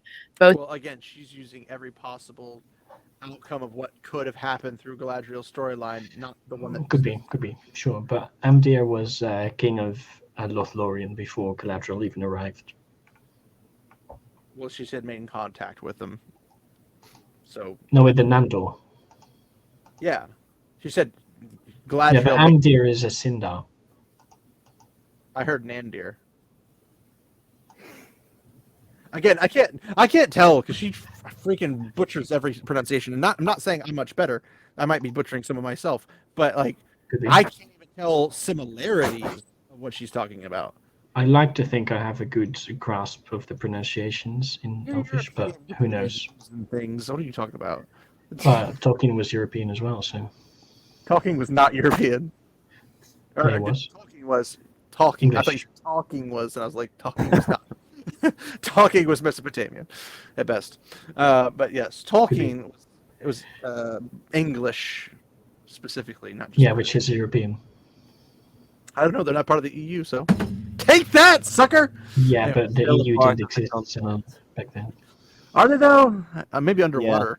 Yeah, they are. Not the rest of it. They're like, we're breaking off, guys. We're putting a channel here. We don't want to. I mean, they can stop being part of the EU if they sail their island away or something. I mean, we'll take them in place of California, and then we'll have that good solid win. I'm not going to agree with that. The England are a bunch of, the British are a bunch of pansies, so they come to America. We're gonna freaking straighten them out. But let's keep California away from here, right? I don't know. I feel like you can give it to China, and then they can deal with it. Are you kidding me? China would sink it as fast as they could. But I mean. If you guys got worst case, drop them off in Australia, right? Americanized as fast as possible because you'd be like, no, I ain't doing none of this. Anyway, yeah. Were, however, Sindarin, with at least Orifer and Thranduil explicitly originating in Doriath. It's therefore reasonable to make some assumptions about the impact of their experiences. No, nothing you have said is reasonable so far. In some of his last writings on Orifer and Thranduil, Tolkien explicitly writes that. Apparently, this is a Tolkien quote. Again, not quoted, cited or sourced. Ah! I'm not a presentation person. I don't do public speaking, I mean, I do this speaking. I guess this is public speaking, but I guess this counts. Yeah. I don't do I can't do presentations because it's just too much work, and my brain will just direct me somewhere else before I get done. But fair, I have to do them for my university work. I know that despite not being good at them. When you put a quotation, you citation it, you source it, you do something. If it's in a book, you put the page count. You at the very least say who said it. Yes. You go, what's this? Hyphen? Hyphen, thank you. You hyphen name. Just like every other quotation in philosophy or anything else on the side. Somebody says something. Aristotle. And then ideally a year, a book, or whatever. Well, if it's from a book, this. If it's not from a book, this. If it's from a scroll, this name of the scroll. If it's from his teaching classes in his course, you put the course. You put the date that it was said. You put you put something there, but she like apparently doesn't know it. Like all of the Wheel of Time quotes, they have like from this and this book by this person in the Fourth Age. So freaking long to do and freaking like, can you quote Wheel of Time? Which part? And I get some books have different dates because on like a soft cover it's this, on a hardcover it's this. Well, then you just put hardcover or soft cover. It's Sure. not the difficult. Or just which edition? First edition, second edition? I don't know. Well, even then, soft cover and hardcover is going to have different page counts and stuff. You just drop the ISBN number in there, done. Yes, because that's what everybody uses. Not wish to be merged with the other Sindar of Beleriand and Lorien, dominated by the Noldoran exiles for whom the folk of Doriath had no great love. End quote. The memory of elves is long, and for whatever reason, the kinslayings at Doriath and Sirion seem to have been more. Okay, I'm going to read this because clearly she's not going to. She's going to post it and just. Also, I don't recall there being a kinslaying at Doriath specifically. There was. Remember? Wasn't that in the Havens? No, Dorian and Nimloth were the second kinslaying. Remember? Elwing fled? Yeah, but was that in Doriath? Yes. Okay, fair. That was Menegroth. I suppose that's where Thingol died then. Yes. That was dwarves, though. But yes. Fair enough, yeah. Not much kinslaying when they're different species. But they wished indeed to become sylvan folk and to return, as they said, to the simple life natural to the elves before the invitation of the Valar had disturbed it. That's the quote. By who? Probably Tolkien is my guess, but she's not going to tell us that. More salient to Orifer and Thranduil than to the eventual Sindar of Lorien. The implied ethnic makeup of Lorien and Mirkwood may explain some differences in settlement behavior. While Tolkien describes Mirkwood as being almost entirely Sylvan, even after the Sindar's resettlement, Lothlorien had far more Sindarin and Noldoran refugees from Eregion than did Mirkwood.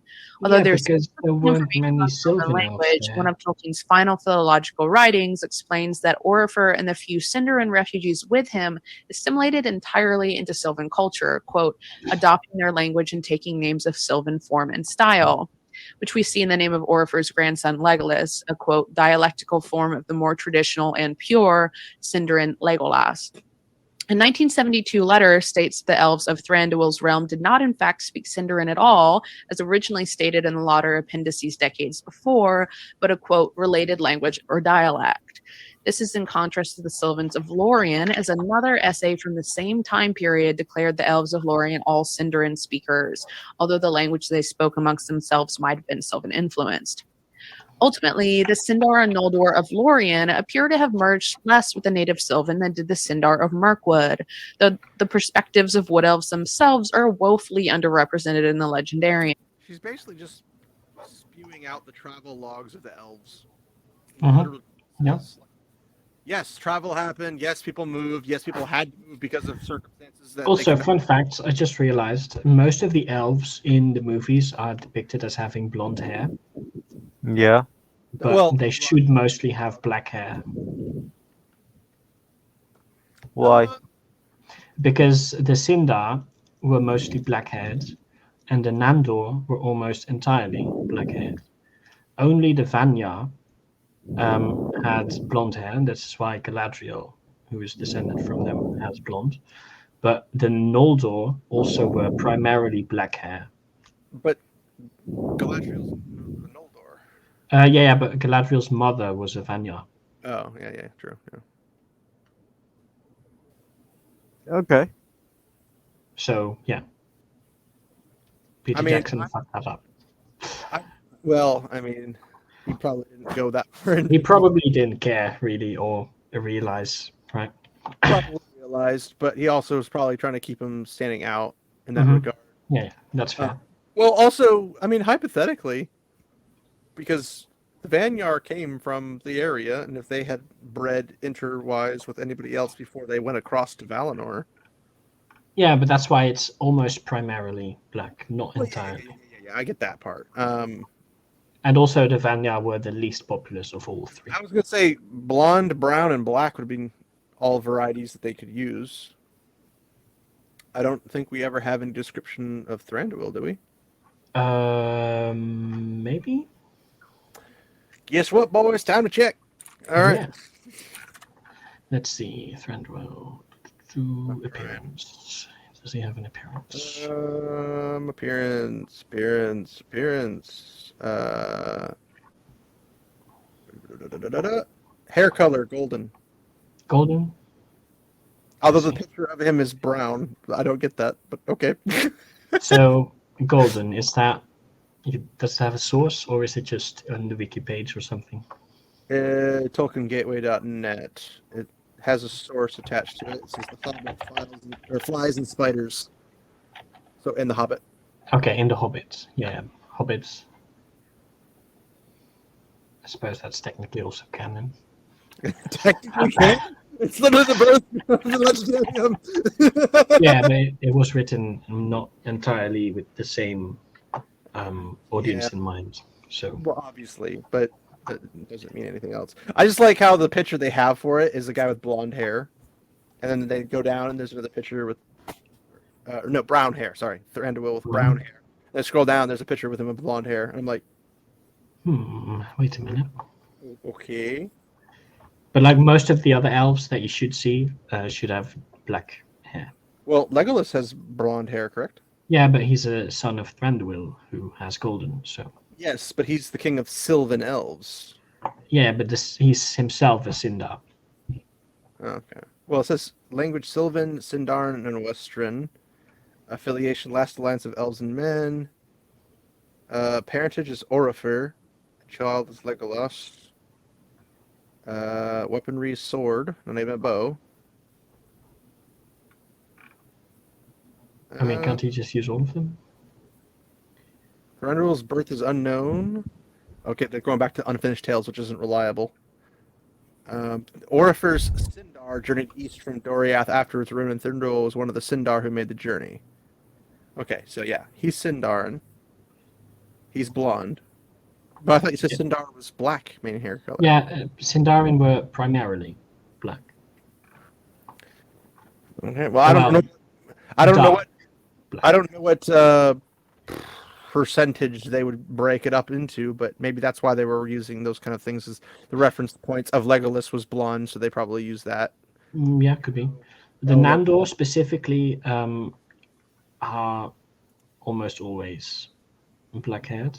Well, dark-haired, but that's the same essentially. Well, brown or black. Brown, black. That's not very different. I mean, there is. One's darker. Well, there's like super perfect black. That's different from the more brownish, I guess. Yeah. Only the Vanya had primarily blonde. Either way, they didn't bring up this quote, and she probably will skip past it without saying anything again. So, apart from Legolas, who, regardless of his debatable quote of a royal and originally Sindarin line ancestry, how is that debatable? Don't know. We know Thranduil, and we know who Thranduil's dad is. That doesn't Yeah. make sense. I mean, maybe the questionable bit is maybe Legolas was brought up with Sylvan culture or something, and that makes it less pure. I don't know. It could be, perhaps. I don't freaking know.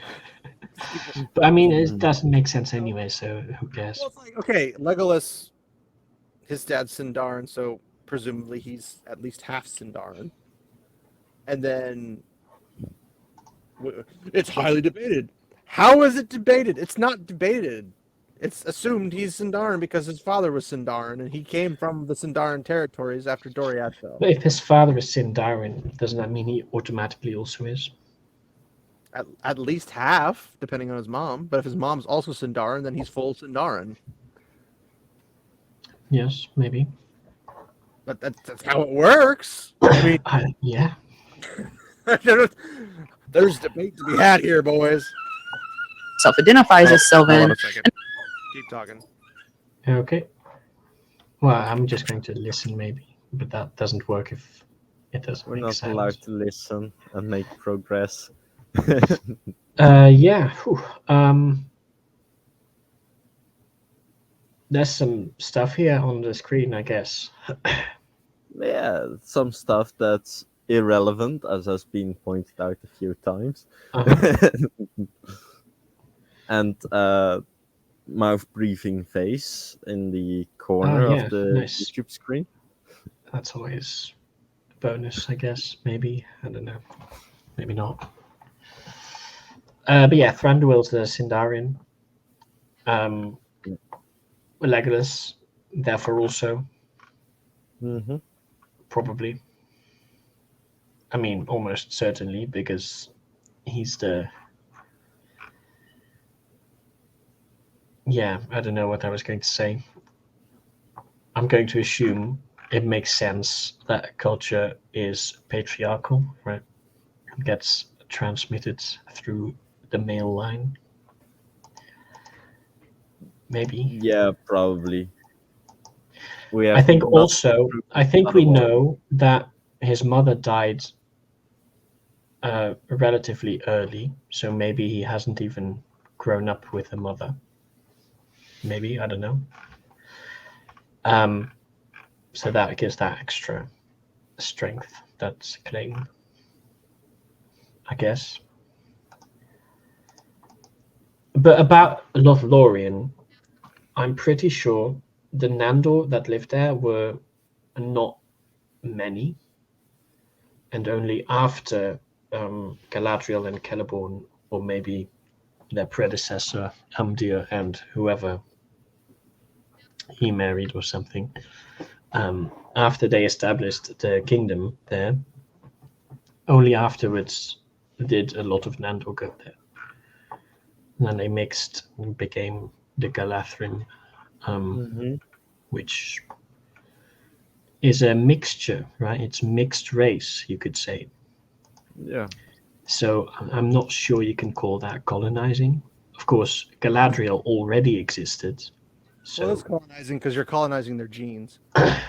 yeah, but It's they're a also melting colonizing pot. yours. So it's not the same. What are you talking about? But then again, we know that the half races are inherently racist from Wizards of the Coast. So Yeah, true. It's great logic.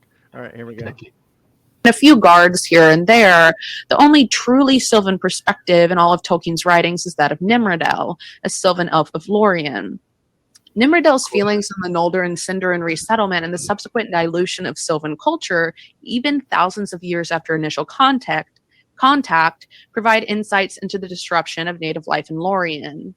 Of her, Tolkien writes, quote, Did she regretted just the incoming of the elves from the re-speak the words contact to change the pronunciation? Yeah. She did. She also Because said, it was a contact, she says contact, Tolkien, and it doesn't even put the but Tolkien with a word. different accent, I guess, sort of. She loved Amroth indeed, for he was beautiful even for one of the Eldar, and valiant and wise Wow, that's a bit racist. of the Sylvan elves, and regretted the incoming of the elves from the west, who, as she said, brought wars and destroyed the peace of old. She would speak only the Sylvan tongue, even after it had fallen into disuse among the folk of Lorien, and she dwelt alone beside the falls of the river Nimrodel, to which she gave her name. Now, this is funny. He was beautiful even for one of the Eldar, and that's why she loved him. And it's like, so Well, and valiant and wise, right? well, yes, but That also counts, maybe. beauty came before valiant and wise. I'm sure there were valiant and wise elves otherwise, but she's like, he's more beautiful than one of the, even for that of the Eldar. Yeah. Oh, so she's purely superficial. Great. Mm-hmm. Great.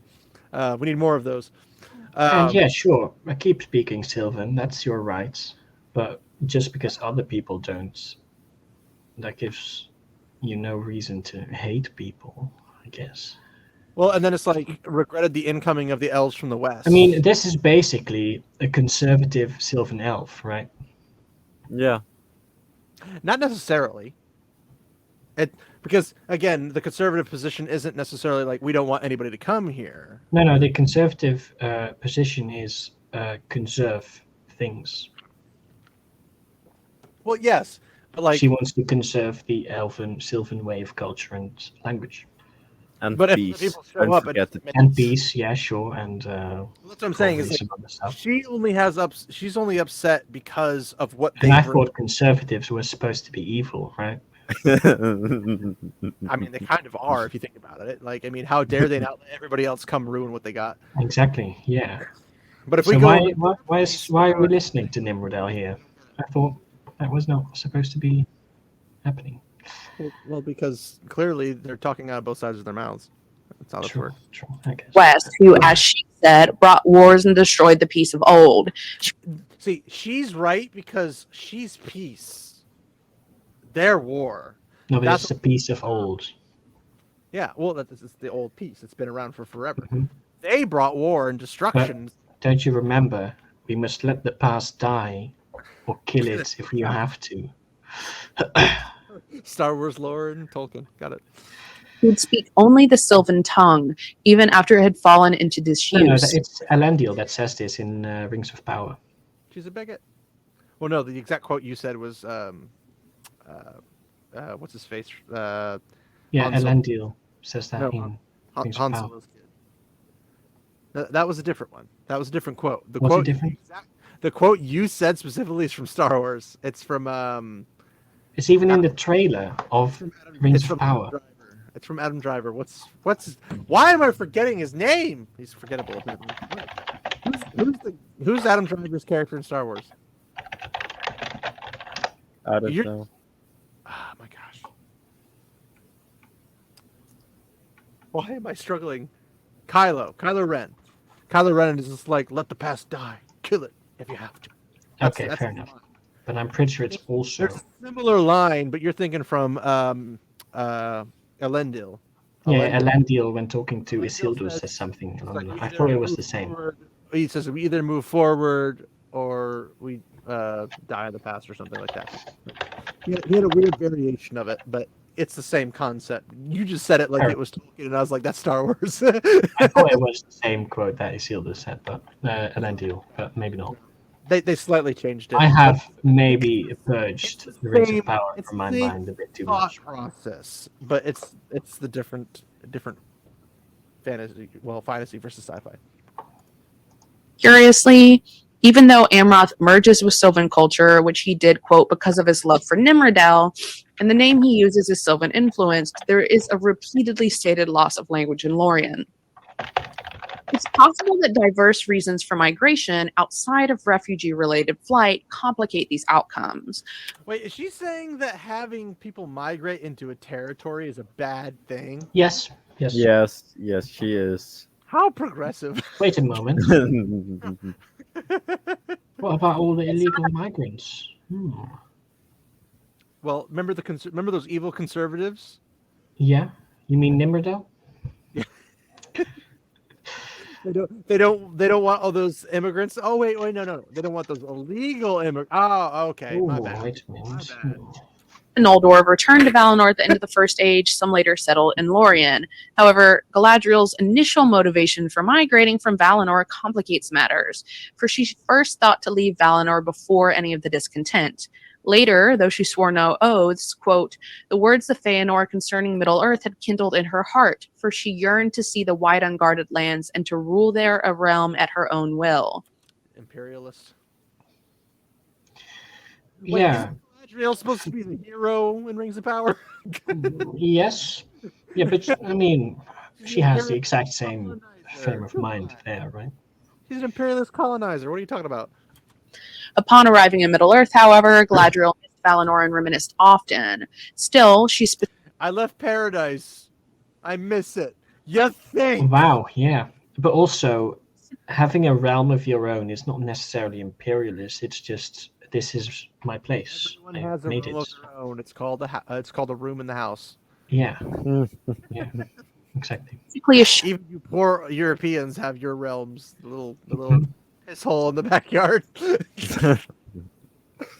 eschewed some memories of the past, as when Melian Well, that's only, Alcalanda. cities. Oh, I was gonna say that's too wealthy for you. No, the rural areas are a bit much better. It's a big hole in the ground. Yeah, exactly. Quote, that woe is past, said Or do they just call that farming? I mean, basically, I guess.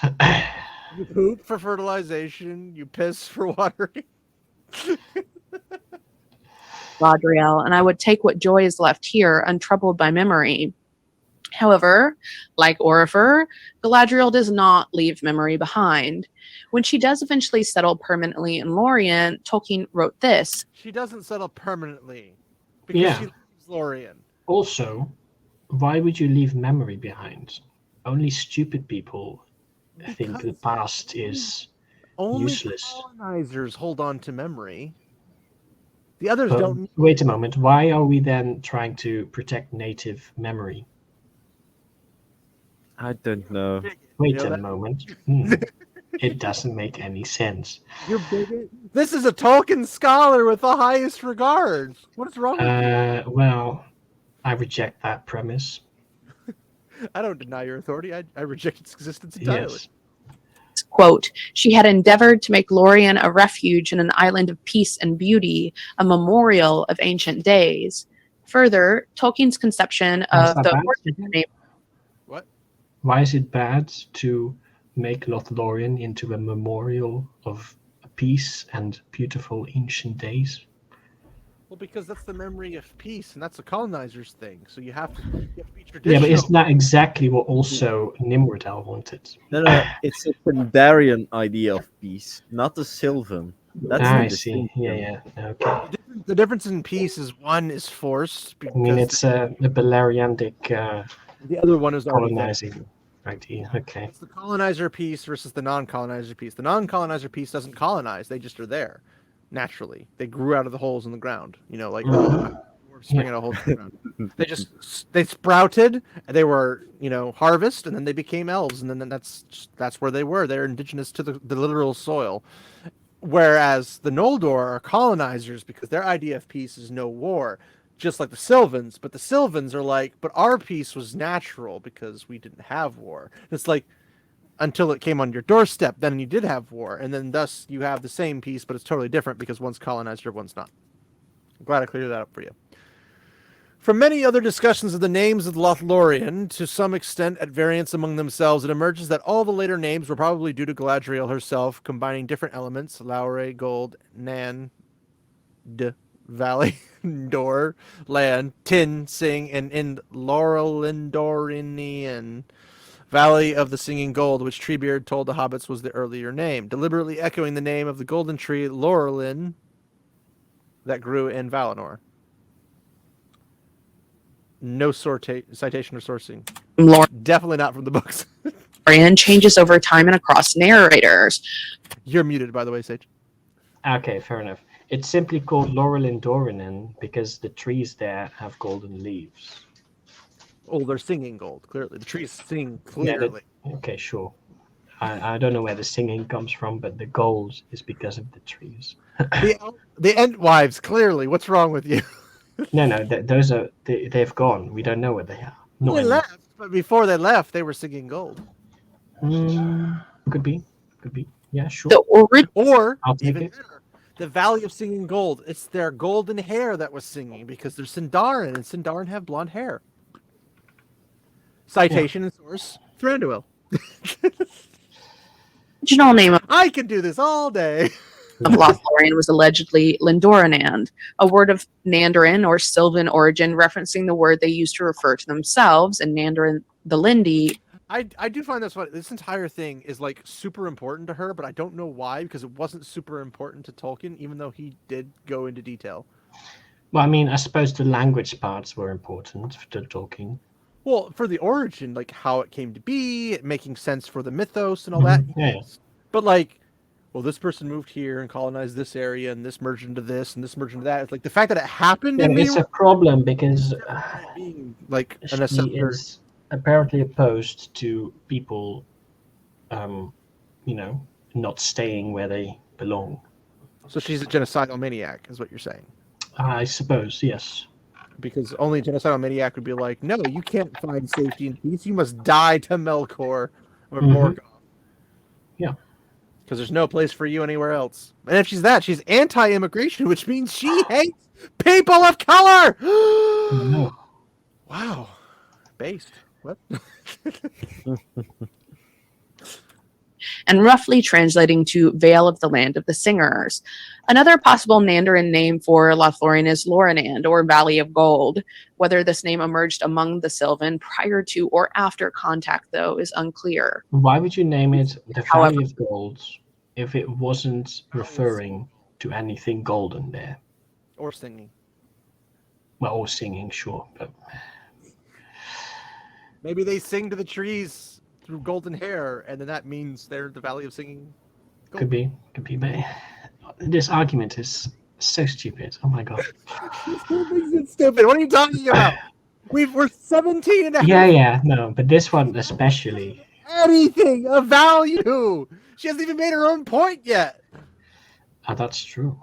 She's waiting to the last possible minute for that. Wow. Is that at some point the quote original and ancient Mandarin name of the region was adapted, influenced by Sindarin and Quenya roots to form the names with which we are most familiar. Like, if she was just making this entire thing like on language in Tolkien, that'd been fine.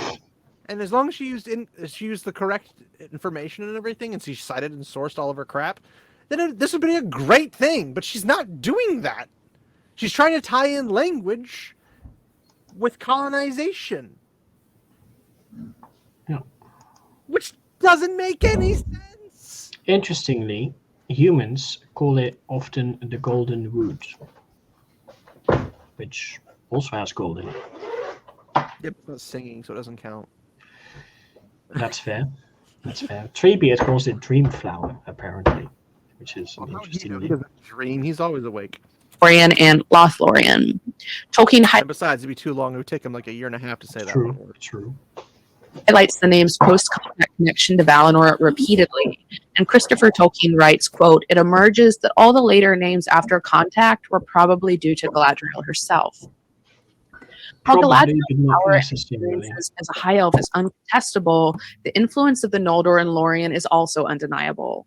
While Orfer and Thranduil's experiences created memories that drove them to distance themselves from high elven influence and thus preserve, even incidentally, the cultural identity of the native wood elves, the impact of Amdir and Amroth's experiences are unclear. Even experiences that might have resulted in similar cultural outcomes to Mirkwood leadership seem to have been mitigated by the influence of a larger Sindarin and Noldorin population on Lorien. While Galadriel demonstrates growth in regards to Dominion during the Mirror of Galadriel chapter, her initial motivation for migration from Valinor to Middle-earth alters the socio-historical setting and thus the lenses through which we see Lorien's culture. While Tolkien considered the High Elves the most noble of the Eldar, it is arguably the Sylvan. She won't even give us a quote. I mean, I don't doubt it's true, but I'm saying she won't even give us a quote. Like, she says it and breezes by it. I'm like, yeah. no scholar is going to do that. They're going to put that. Like, that's the perfect. Well, unless it's like really common knowledge. Well, even if it was, because there's going to be somebody who doesn't know that it's from. Like, that's the point of sourcing, citation, and all that. But stuff. for example, if I were to say grass is green, I don't need a citation for that, right? Well, who said that? I said it just now. No. Like, who's the original author of saying that word? Or that, Probably no one, because it's not. no one said it before you, so that. Okay, sure. I said it right now. It's my There you fault. go. You said it. Now, the term like the grass is greener on the other side. Who said that? I didn't. Term. Everyone's familiar with the term, Mhm. but who said that term? It doesn't matter because everyone knows what Because it means. if I ask you where does that source from? Like what is that originating from? Because in the context, it might indicate I that. don't need to cite Newton every time I bring up gravity.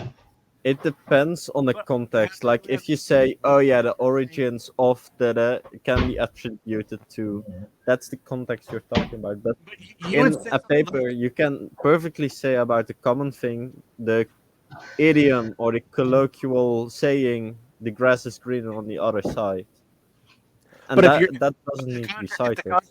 if the context is about that word, like that word came from something, like you say this word in context and related to how the rest of the paragraph or whatever it is you're reading off of their paper, if it has to do with it, you say the grass is greener on the other side. So said this historian. So said this philosopher. So said whatever.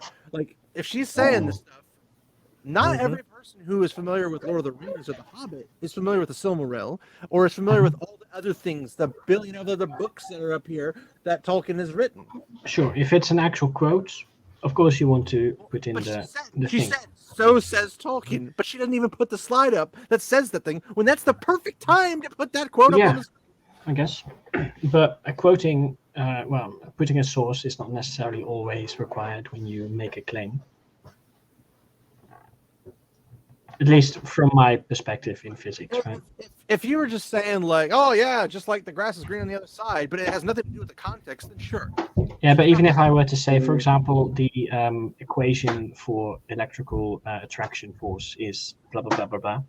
I don't need to say, oh, this was first discovered in this and this year by this person. I can just state it, and everyone knows it. In social sciences, it's more common to refer to the author and when it's used, like from which book it is or which article. You can talk. Go ahead and say that again, Arturian, because his noise is outweighing yours. So in social sciences, it's the other way around. When you mention a concept or you have a definition, you want sources and names and which books they use it in or articles. So it's a bit different from physics. If you have something like in terms of like physics or something, you're talking about like here's this, this, and this, and I'm a student. I'm like, oh, I'll use that in my paper. Where's it from? Well, you could cite the book that it came from. You could cite the person who said it. You could cite the time frame also in that time frame. Like literally for you to go hyphen, bleh, bleh, is like no time whatsoever for you to add that. Sure, and you definitely want to do that for the more well, this is scholarly work, allegedly. Obscure sources. But even if it wasn't obscure, you still post it because it's related to the topic at hand and you're saying it. Now, when you say it, like if you said the grass is greener on the other side, or you said, this is related to gravity, blah, blah, blah, you could say that and not quote it verbally. But on the screen, when you pull that up, it's cited. Yeah, okay, sure. That's just how you do it. And generally, we don't do that with super obvious equations. Like, well, yes, but myself, I am not a physics person. Like, Sure. I know physics and stuff. Now, maybe at a physics collegiate type of... Yeah, if I were to specifically go talk to non-physics people, then sure, I might include, this is... If you're going to give a talk and there's going to be non-physics-based people there, would you not still give that there? I mean... Not everybody's going to understand the probably not. Will you add a line of information? Really? Probably not, because... From my perspective, and again, I don't do this, but it doesn't really matter all that much who did it in physics, as long as it's But correct, if somebody wants to use that information for something that they're working they on, can ask, and I can then tell them, it's here. You want to get bombarded by 1,000 Or, people? well, no, I don't. Let's just add the stupid line! But they can also just Google or something, right, for the common equations. Yes, but if you have it there, then they know, like, oh. So at most, I might put the name of an equation. I'll just go find that book, find that thing, and then I'll put that in my book. Because then they have to slice and sort it for their stuff. Because it's a scholarly work. That's all. It's not the no, I get that. But it's generally not done in physics for stuff like, for example, the Coulomb equation, gravitational equations, energies, etc. You are not scholarly, is what you're saying. No, it's common knowledge. It's common knowledge to a very, very minute, small field. Yeah, but who else is going to read papers? Somebody who's not in the field that needs a citation or a sourcing. That's my point. Who are they going to check? The scholarly works? Yes. So if the scholarly works can't even cite it, then you're no better than this lady, who's a scholar, not citing anything, and just is... Yeah, but you want to do it for quotes. Sure. That's what I'm saying. I'm not saying if you bring up this theory, like if you mention the theory, no. But if you quote it the way that he said it... Okay, yeah, sure. In that case, you do it, of course. As quoted by, or as stated by Isaac Newton, well, then you'd be like, okay, then this makes sense. But generally, if we say, force of gravity, G times M, right? If you say the force of gravity pulls things down, I'm not going to be saying, cite me, who said Yeah, that? no, exactly. But if you say in the sentence the same thing that he states when he Yeah. If it's a quote, sure, it's gonna we need to do be it. a quote. Like she just did, she doesn't have that slide. That's the perfect time to do slide because that's how you lead in from a bullet point to these very things. Because I'm going to have my little clicker. I'm going to sit there and I'm going to be like, all right, blah, blah, blah, blah, blah, language, blah, blah, blah, blah, blah, blah.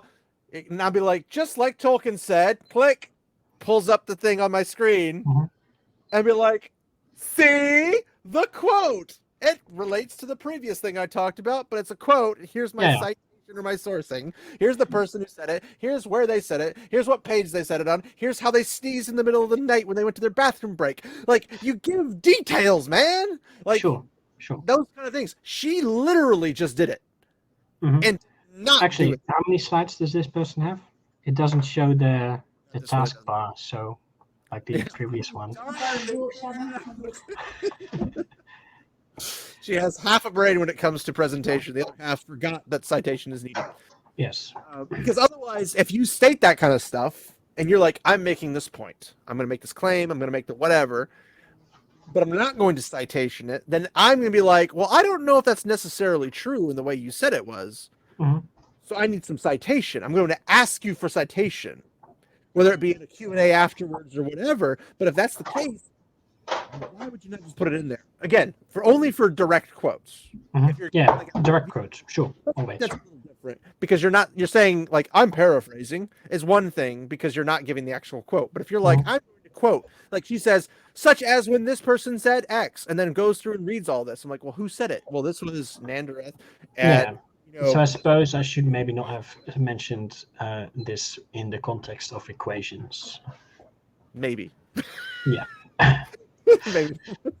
Anyway, she screwed up, and I thought she was supposed to be like somewhat aware of what was going on. Anyway, we'll just go. Realm most uninfluenced by the Sindar and Noldor, whose resettlement leads to the more noble treatment of the native folk. However, like all things Tolkien, the cycle does not end there. Much like Elrond's story, the legacy of elven sundering, of violence and displacement, and of the increasing distance and isolation between the wood elven realms is fated by the end of the Third Age to resolve.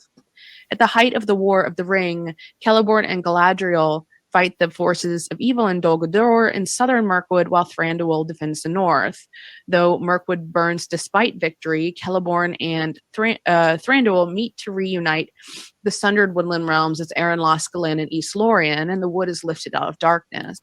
This right here should have a page. Celeborn and Thranduil met in the midst of the forest, and they named... I thought Mirkwood always had the name Aaron Loscalin. Apparently not. But again, wouldn't it be nice to have some citation sourcing to know where to look for this information? Yes. I think it was that, like the way it's written, it looks like it always was Arian Lasgalan, and they gave it a new name. Or? Well, no, and they renamed Mirkwood into this name, the Wood of Green Leaves. Aaron Lasgalan literally means the Wood of Green Leaves. But yes. Mirkwood, when is it renamed then? Wouldn't it be, gosh darn it, really nice to have citation and sources? Yes.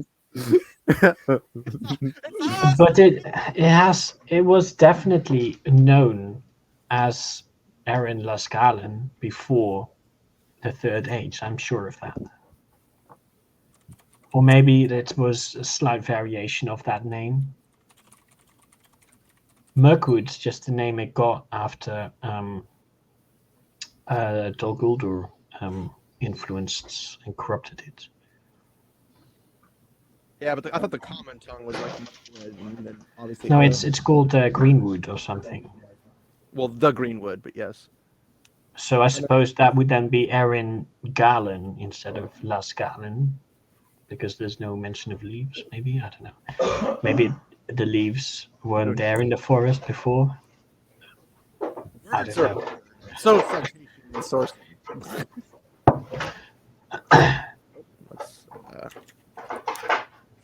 A few years later, when the preservation of Lorien crumbles after Galadriel herself leaves for Val. In the Greenwood, the Sylvan Elves remained untroubled, but in Lorien there lingered sadly only a few of its former people, and there was no longer light or song in Caris Galadon. Okay. So And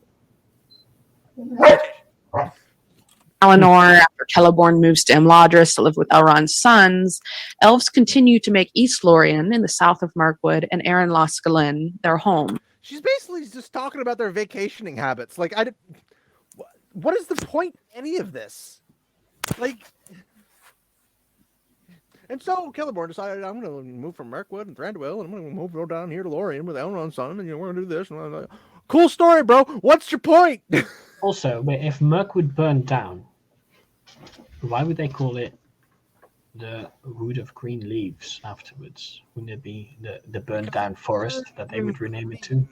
There's green smoke puming out of it. I suppose. Radagast had been smoking too many mushrooms. Ah, yes. No, I've seen That actually makes sense. Although they're probably So storing wait, anything. did but yeah, Radagast live in Mirkwood? I don't think think at some point, where yes. he specifically is. Does he But not I come don't from know Rostabel or something? sourcing for it. So I can Or it's find a out. Tolkien, no, not Tolkien, Jackson invention. Maybe. see. I mean, it makes sense for him to be in that kind of a place, considering how he behaved with animals and stuff. Third Age.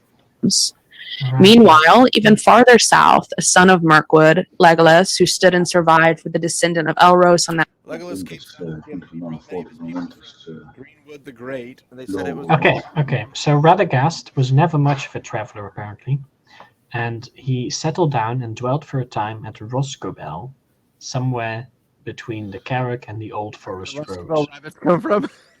Yes, He's on Reskabal rabbits. west of Mirkwood. So he's not in Okay. Mirkwood itself. He's proper. near. Maybe in the there's a little extra forest there. It's right next to it. It's not part of it, but it's right next to it. But yeah, I don't know Legolas what the came to Carrick Italy, is. and he brought many of his people from Greenwood the Great. They say it was a wonderful sight to see companies of dwarves and elves journeying together. The elves have made the city and the land where Prince Faramir lives more beautiful than ever. Ithilien became once again the fairest country in all the West. Darn it, I really wish there was citation and sourcing for this. Guess we'll just have to check it up online. Very field that felled his own grandfather millennia before, Her professionalism that's lacking is just hurts my very soul. establishes a community of wood elves in Gondor's Ithilien, a community of service where elves would work with dwarves and men to heal a shared land and to mend what was, over ages, burnt. For stories to be That's what's successful, on screen. What did Tolkien she once say wrote, about? there must be some Here's the conclusion. Maybe now we'll actually figure out what the frick she's talking about. Yeah, wow. And then we relevance still have of all periods. another 13 videos. Refugees, displacement narratives, and experiences of don't worry, trauma we're in not the doing them all contemporary today. world are just as relevant and prevalent today as they were when Tolkien was writing. While Tolkien routinely eschewed allegory, he never did applicability. That there is no allegory, he wrote, does not, of course, say there is no applicability. There always is. Yeah, of From course, because Elrond it's to a Galadriel timeless to work. Ren. Well, that's why he said the Shire was the ideal place where they cared about nature and everything. They weren't an industrial complex. Yeah. Mhm. Sure. Also, a great slide for the conclusion. Very informative. I know, right? It's got great citation and sourcing. None! You know, For what I think the it's previous applicable. one was actually better at this. I know. Like, this lady Of course, doesn't- shittier topic, but Yeah, worst topic. But, like, so far, she's basically said, you know where people lived in Middle Earth? Let me tell you. well, I mean, Like, okay. do we consider Beleriand part of Middle Earth?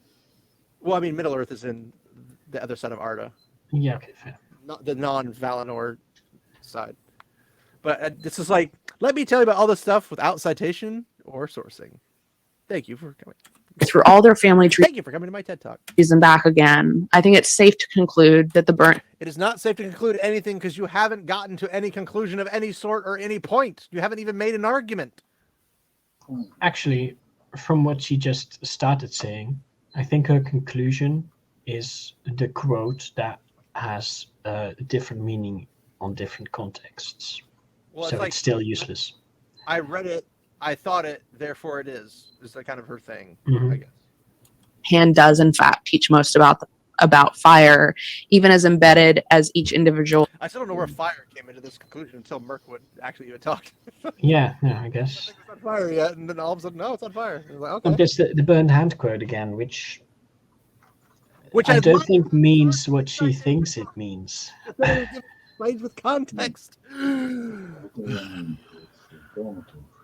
I'm not really that big into like screaming into this mic or anything. I like to be really chill, but oh my gosh, this gets on my nerves when it's over and over again. And I'm seeing this person who's supposedly a professional, supposedly a scholar, supposedly a public speaker, and can't freaking do the most basic stuff while trying to keep their stuff all nice and tidy. Sorry, rant over. Is in their cultural and historical context. Thank you very much, and I look forward to your questions. That was a conclusion?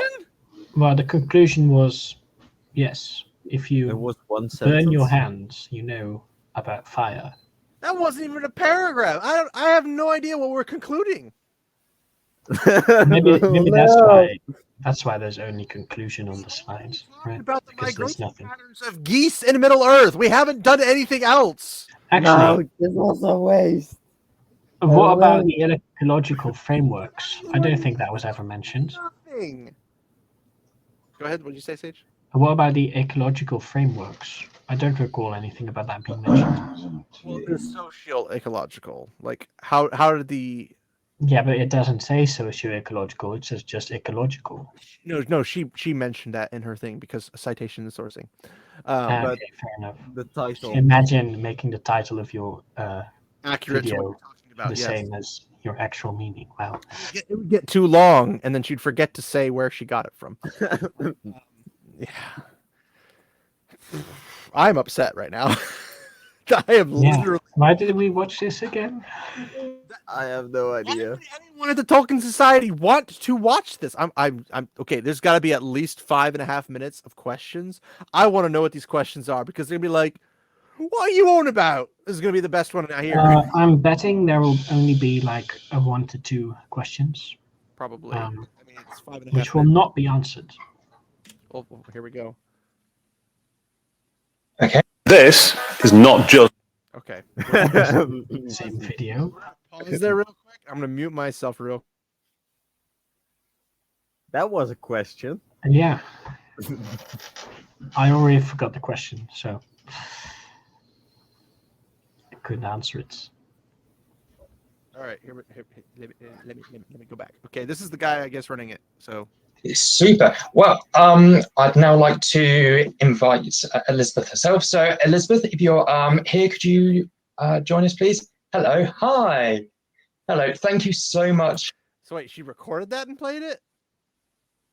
Could it be that this is like a Zoom call or something? I don't know. No, you're not inviting like that. That was No. a recording, and then she's live. So she gave their presentation through a recording, and then she's like, da da da da, ta-da, I'm done. And then this guy pops in and is like, hey, by the way, if you're here, well, if she was giving a live presentation, she was there. Wow, that makes it even worse. The thing is that she could have given. Pre-recording a presentation, and it still sounds like a. I mean, you could easily do like a private YouTube live stream or Zoom call or Discord or whatever. I doubt they're intelligent enough to understand Discord, but they could probably use something like Zoom or whatever. Have a person giving whatever, and then just finishing that. Like, oh my gosh, I can't even. For preparing that and sending it over. It's fascinating to look into the various ways in that. The various I thought it was going to be a question. immigration pattern. No, he's the guy who talks. Yeah, but why Like, doesn't he ask the question? he's the presentationer, but he's probably waiting for somebody to give him a question to ask. He's stalling for time. He's like, please, someone give I me a question. suppose. Yeah. It's hard to ask questions on I just like the nonsense. migration patterns of swallows that carry coconuts is like the most I've learned about You this. mean African or European swallows? Laden or unladen, but yes, same thing. In the way that traumatic stress presents itself.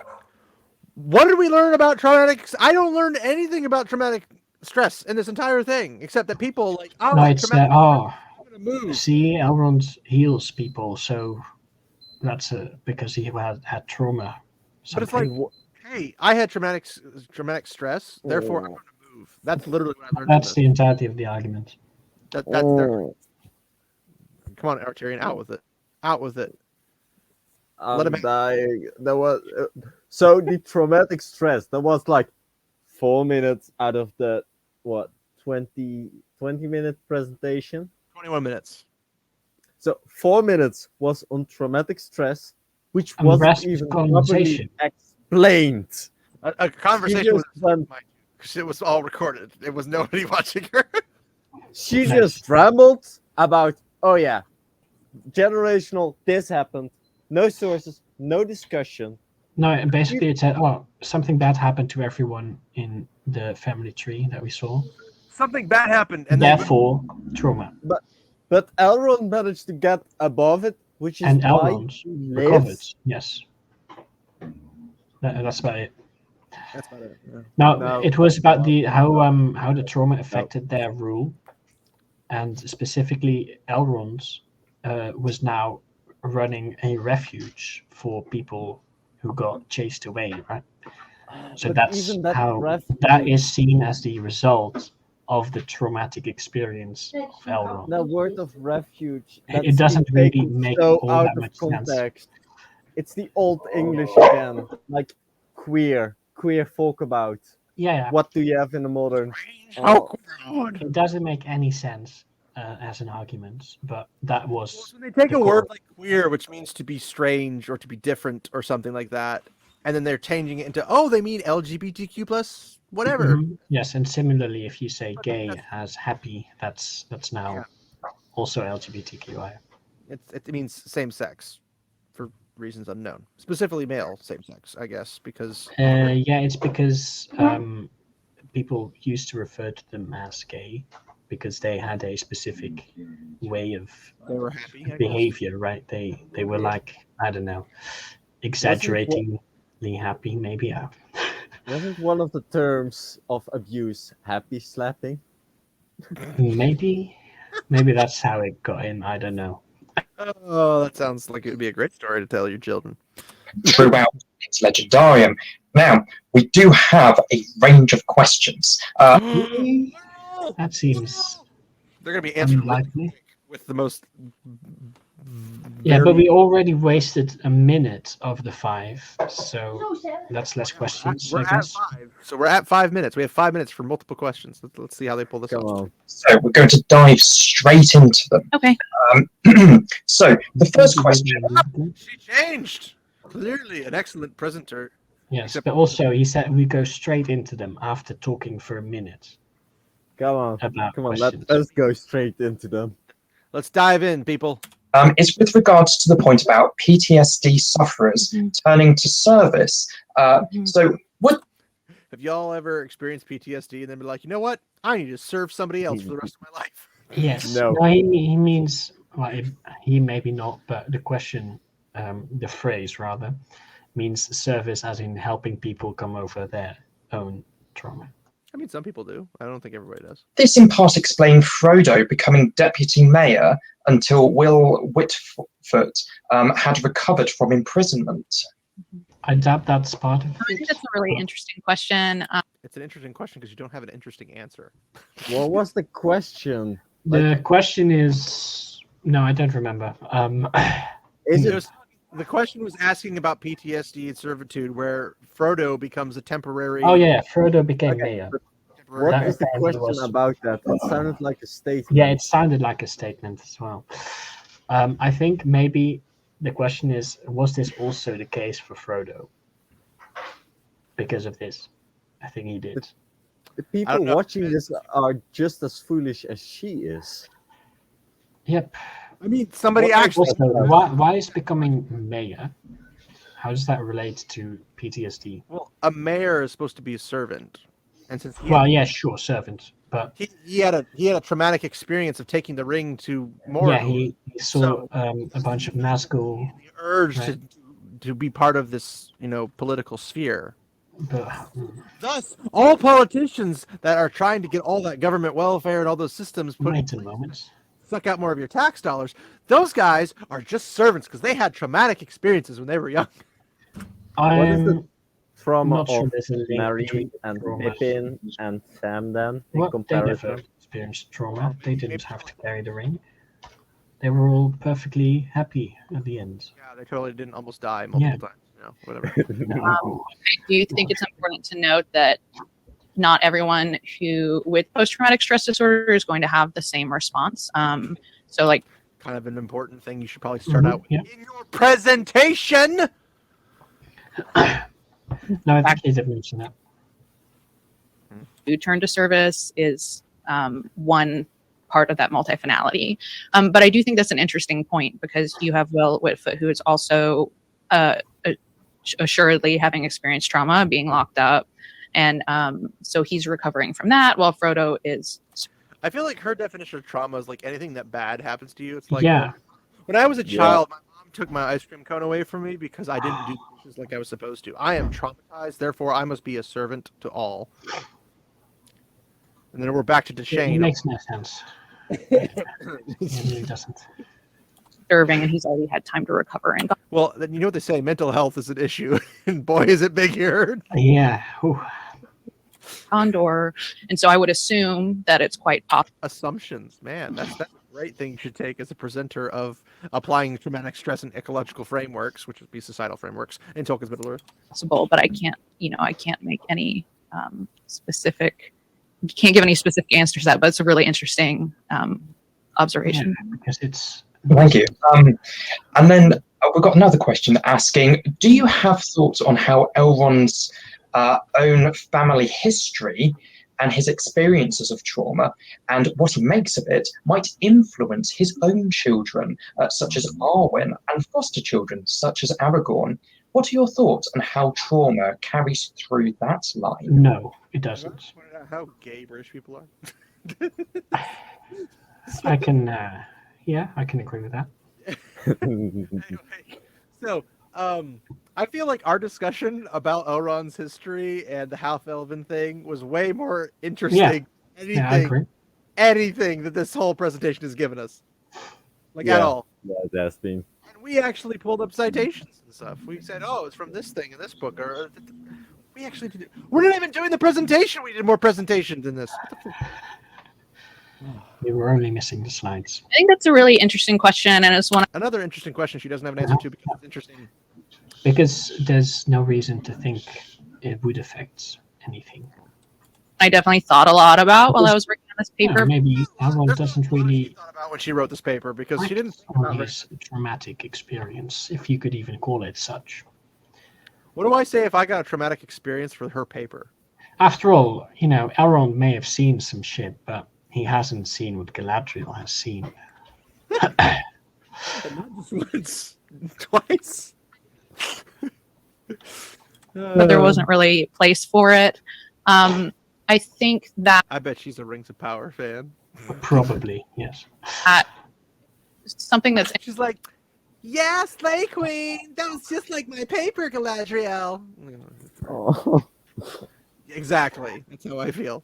interesting in Elrond's own line is that specifically with Elrohir and Elladan after Celebrian is killed. There's a couple points in a few of the texts where it talks about how they go hunting orcs Again, that was an entirely stupid thing because they should have said afterwards, and so there's certainly an influence there. Sorry, wait a Yeah. moment. When did Celebrian get killed? Did she say? She said after she got killed. But I Own don't line think that is ever happened. specifically with Elrohir and Elladan after Celebrian is killed. There's a couple points in a few of the texts where it talks about how they go hunting orcs afterward. She's being dumb. They were traumatized by their mom being slain by. Yeah, but she wasn't. No, she was just tortured to the point of insanity and as good as that, but not killed. Yeah. Birds. And so Did she say died though? Yeah, she said Yeah. killed. I definitely thought a lot about while I was working on this paper, but there wasn't really I a got place that. for it. Newspaper. I think that something that's interesting in Elrond's I hate ring lights with a passion, by the way, own line is that specifically with, especially people with glasses. right here in Elegant, after Celebrian is killed, there's a couple points After in Calabrian is killed. Yeah, well, yeah, I But don't she know isn't how. killed. She gets captured and tortured, sure. And But then afterwards is still alive and at some point departs to a man. I mean, that's basically killed. No, it's not. It's not even remotely the same. Don't you dare question this Tolkien scholar. a few of the Where's your paper on the subject, huh? I can write Give one. me a That's week. What's wrong with you? That should take you like 20 minutes. But no, but we need to actually look up sources. Stuff too. Holy crap. text where it talks about how they go hunting orcs afterwards, and so there's a Yeah, but There's- that's a common elfin pastime. I was gonna say that sounds like a pretty normal day in elfendom. in regards to the trauma in the family, whether that's because I'd be traumatized too if my mom was killed but still walking around me, and then she Yeah, no, I suppose I'd that be makes sense. hardcore. they're healing that way or whatever, I'm not sure, but I do think There's a lot she's not sure about.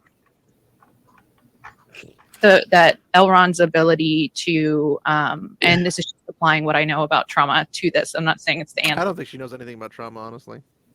Not real trauma. I mean, it's not even the trauma of the sons, right? So why would they, as Well, a I- response to the trauma, go hunt orcs? Traumatized if my mom was taken away, tortured, I got her back, and seeing how hollow of a person she Yeah, is. okay, maybe a bit, but After seeing her be happy and a joyful person, that might traumatize why me. is that? Why is that an Elrond It trauma? would more enrage me than anything else. Yeah, I'd exactly. be like, it's orc killing time, and then just Mhm. going out there. rip Exactly. people. Like I But would then have again, it's always orc killing time. So goblin camp in the history of mankind and elven kind, all the way back to Melkor and Morgoth's territory. I would have eviscerated them all just from that. I got I time. don't think this fits as trauma for Aladan and It Elrond. doesn't. It's not intergenerational trauma. Maybe Well, Arwen could have, but I don't know because Why would- maybe she has a different response due to being more emotional or something. I don't know. Well, I mean, she obviously had a traumatic experience. She married a man. Good point. Good point. Yeah. You know how racist those guys are? Gosh. But I think Elrond's ability to I mean, she basically married her stepbrother. Like, what are you doing there? Yeah. No. I suppose there must be some trauma in there. have How dare they have ancestral relations after they get married and from totally different lines? Help me, Well, I mean, Stepbro. I suppose for Elrond it might be a bit weird. in some way having dealt with his trauma Oh to my be able to be who he is by the third age, and to be able to let Arwen go and lose her in the same way that he I'm pretty sure in the books he didn't have problems letting her go, right? Well, no, maybe he did, but I think not so much. Way. Not in the like- same way. It was more like, oh, Aragorn, you can't have her until you're a king. Reasonable. I want to Yeah. make sure you survive long enough for my daughter to have a marriage. Mm-hmm. You can't be king until the war's won. My requirement is you win the war and become king. Hey, everything's good and dandy now. That's a pretty reasonable explanation from a father who loves their daughter. Just saying. Exactly. lost his own brother, I think speaks a lot to the healing that's happened. So I would say that there is some evidence in his own line as well. I don't think so. Thank you. Maybe, Would there maybe 4 be a questions. potential Or 3. link drawn between Wait, the that's lingering question. I don't know why, but like on his face, it looks like there's a scar from that mole up to over his eyebrow. I don't know why. Maybe an orc got him. Yeah, could be. Maybe he has a traumatic experience from being in Middle Earth. Who knows? Yeah. of the black? Maybe his traumatic But experience. damn, I was wrong. There were actually 3 questions. Well, he said questions. Obviously, plural means more than 2. Yeah, but He last also one. said a bunch of questions. Their ability to count is amazing. I gotta say. Long-term effects of inhaling mustard gas. What? I saw that question. Let's go back. Okay, let's go back. There's the link between inhaling mustard gas and what? would there be a potential link drawn between the lingering effects of the black breath and the long-term effects of inhaling mustard gas? The black breath. Hey, now we have our fear discussion. Isn't- Also, it's going to be better than what she is going to do. Okay, so isn't the long-term effect of inhaling mustard gas death? Okay. The black Yes. breath is if you get stabbed by a Nazgul. That's what Frodo has, I think. Yes, he inhaled mustard gas. That's Okay, exactly. I got to see what long term. Rather than actually being the breath of the unseen race, it was more of a produced aura meant to incapacitate foes. It's a paralytic. Power was used extensively in the Battle of the Pelennor Fields, though not during their confrontations with Frodo. Okay, so it's not what Frodo has.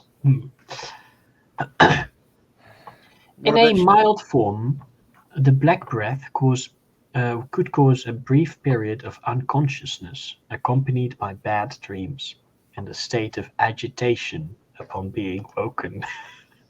Okay. That does not sound long-term- at all like inhaling a mustard gas.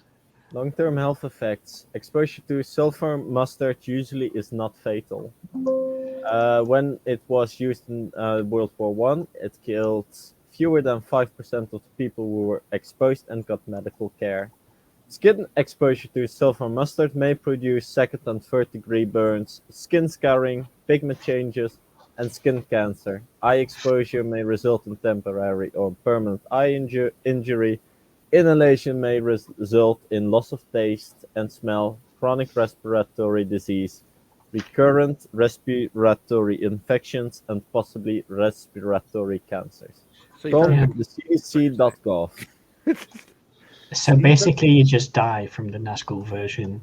Unless it's in a mild form, then you fall asleep and have bad dreams. you just turn into Gollum. That's what you do. You turn into Gollum. Yeah, I can send you a link. Well, we're about to find out how there is a link. Don't worry. Question. Primary. Yeah, I saw that question come in, and I had literally never thought of that before. Yeah, because she probably really- hadn't heard of the black breath. And I think it's I think that we can't say what Tolkien was thinking, but I do think that it's reasonable to think about his experience and context and the times in which he was writing these things, because it is about history. And Oh, now she wants to talk about context. It has no similarity whatsoever. None. so much. Agree. Death is a possible outcome. That's totally a similarity. At Yeah, 5%. 5%. Black Whereas breath. in the Nazgul case, it is almost entirely fatal. Unless, you are in the small percentage that just gets some bad dreams.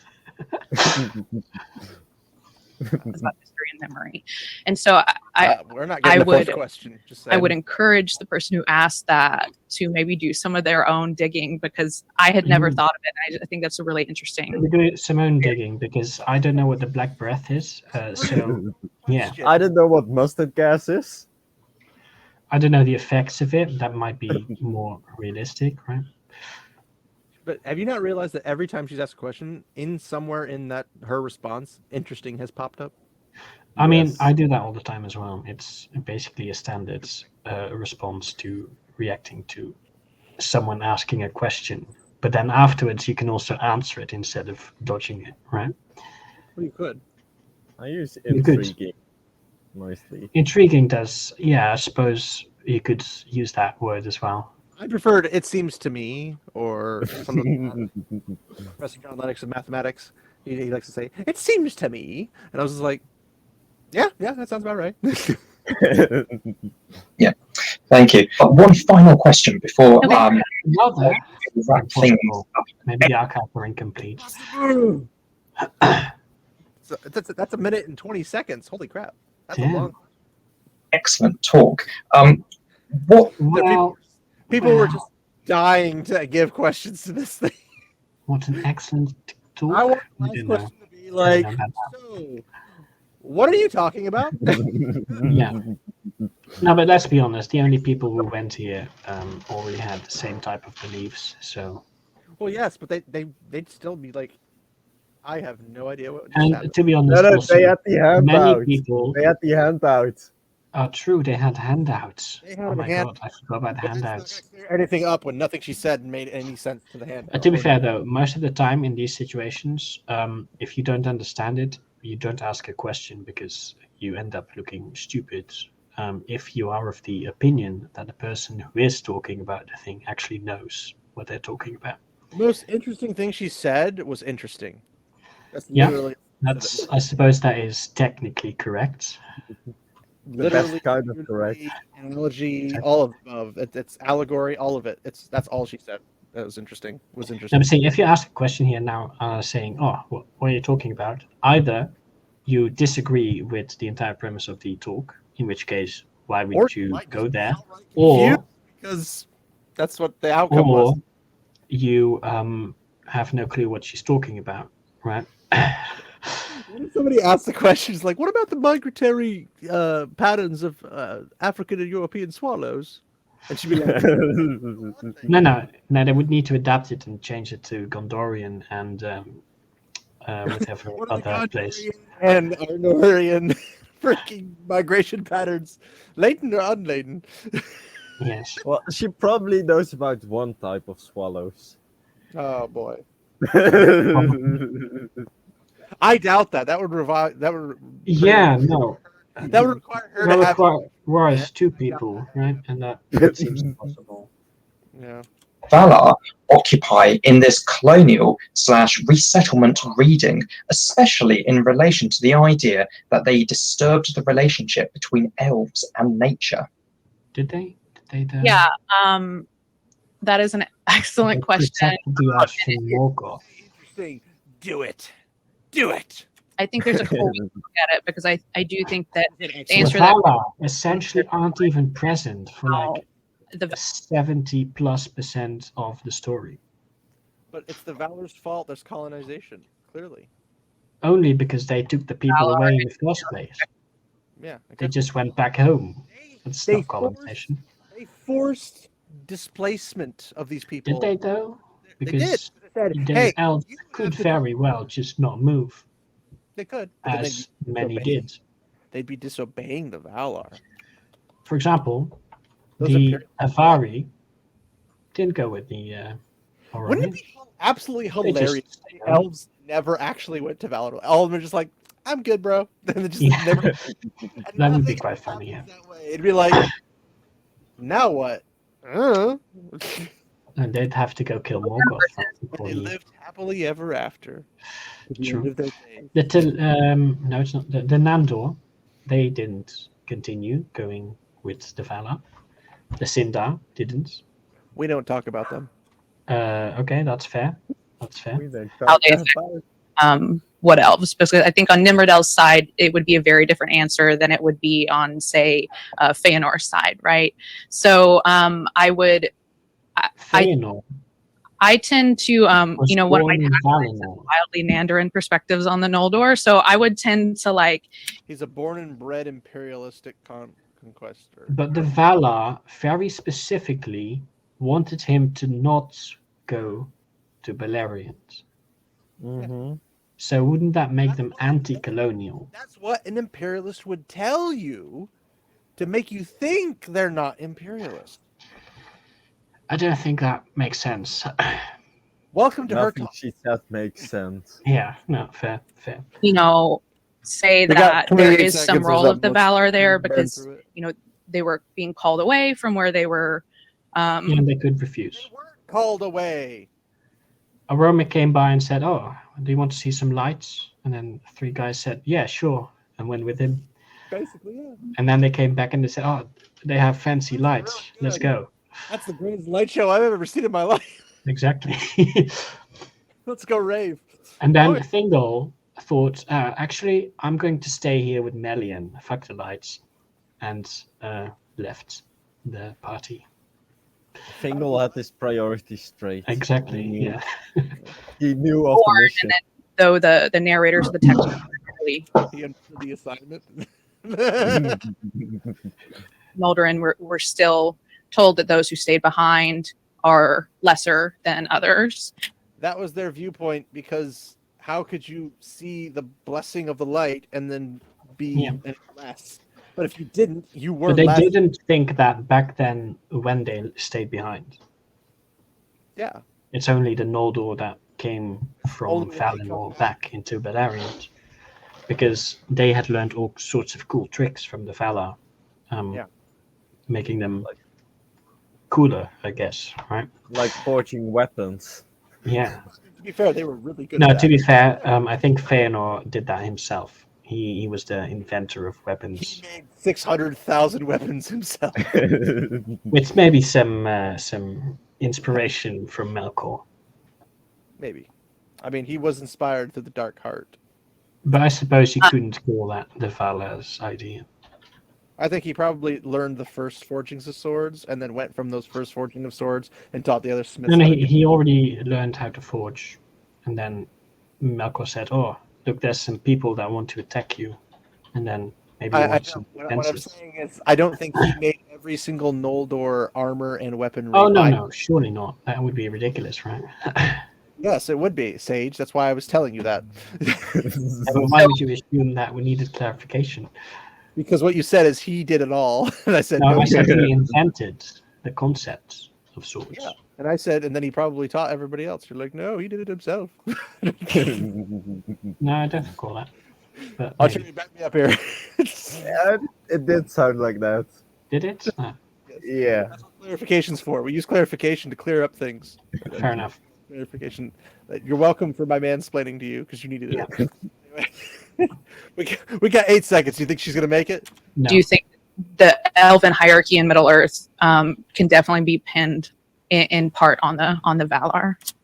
No. Oh wow. She didn't say interesting. I am disappointed in her. No, but the big blame on the gods. Yeah, wow. The That's hierarchy new. can be blamed on the Valar. I think that's a very big stretch. Man, that was depressing. The Valar just wanted to show them some fancy lights and not have Come Melkor. look at the pretty lights, please. Hey, why are you here? Why don't you just live here? Yeah. I mean, why would you not want to live there? Is the better question. I've been holding these in my hand for a while, and I wanted to show them off because they're cool. Oh, nice. Ooh. Unabridged audiobook. Damn. And then Why is the it? version I prefer. More audiobook. Damn. I just got them from another place.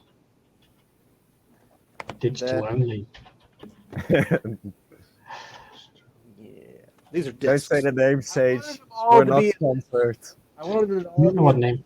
this form, but unfortunately, I couldn't find the proper one because they have the you know that little INDS or whatever you're calling about. No, I have no idea what you mean. The ISBN. Yeah. Oh, that the ISBN number. Yeah, sure. they don't have that for the different versions. They do not. Absolutely no. Yeah, Actually, who narrates your version? oh, they're the same person. It's Yeah, but who? what's his name? Because there are like 3 different versions, I think. So, what's his name? Narrator of The Lord of the Rings. Rob Inglis. Rob English, that's the good one. Yeah. It's the only one I've ever been aware of until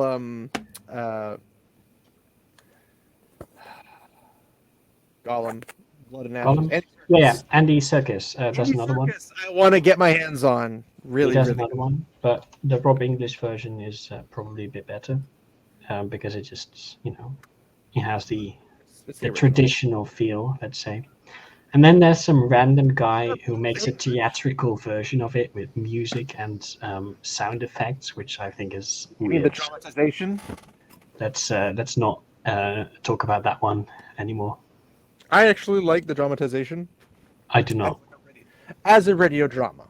I don't Okay, as a radio drama it works, but as an audiobook, I really it's don't not like an them. audiobook. It's a radio drama. That's the whole point. Yeah, but it's You're telling me one of these is like 12 CDs, but the audio drama's 9, and you're telling me it's not a very good. Well, no freaking dare! It's missing literally 2 whole books worth of CDs. do you not have the complete version?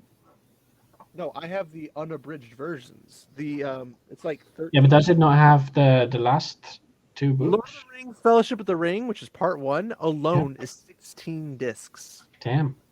The radio drama is only like 9. 16 discs. Fuck. That's what unabridged means. No, that doesn't. Why That's do you a lot need of Star 16 Ride. discs? What? That's Why? insane amounts of data. Well, let's see. Let's see. So 16 CD. How much is on one disc in, let's say, megabytes? Because I surely it can't can't be. see part 1 because it's still much sealed. Return of the King is, or no, not Return of the King. Two Towers is, how does it say anywhere? 14 CDs, unabridged, approximately 18 hours. Each track is a How much data storage do you need? it's like every freaking, like every chapter you're changing a disc, dude. This is legit. Fucking hell. The Hobbit should be more realistic. Let me check The Hobbit. The Hobbit is, Could it be that it's that many discs because it's based on old cassette they're just 10 compact. sizes? Yeah, these are older. Because while I was looking somewhere on the internet, I did come across a version that said multiple cassettes worth Yes. of. Rob CDs. Inglis was back when cassettes and everything happened. But why not just merge them all onto a single CD? Because then you'd have to mass produce all of these all over again, and they already exist. So why would you do that? Yeah, but you can just. You can also Put just this buy down. a digital edition. You have to burn them on the CD anyway, so why not compact them into the same CD? Unless this was like from the previous 10 million years. Have that option. When CDs were only, they got like, what, 100 MB per CD or something? I don't know. Blu-ray version of just audio? I don't know. Because Blu-ray can hold a lot more on it than a standard DVD can. Yeah, but even then, I think the I don't know. total I don't know if there's storage anything space. CD-wise. Well, yeah, storage space on CDs are trash. Like, it's No, not but that. it's still relatively. CDs also have a limited Not true. runtime in how much Oh, it's the audio you can runtime. hold. I see. Yeah, it So must be it's runtime. both data and runtime. Yeah. Because my audiobooks I've got here in digital formats are merely 2.5 gigabytes. Yeah, you're not gonna take 18 discs worth or 18 hours worth of stuff and put it into 2.5 gigabytes. That ain't happening. Why, I have it here in front of me. Of Rob Inglis, Yeah, from English. it's 2.5 gigabytes. 2.5 gigabytes. Fellowship of the Ring. Your Return of file the is King. your And files are Tell. also probably compacted on your digital file. Like Could be. no Yeah, one will have the pure version, so to speak. So they're going to be the best quality and the biggest. could be. Let's see. How many gigabytes can a CD hold? 0.7. 0.7. I could have told you that.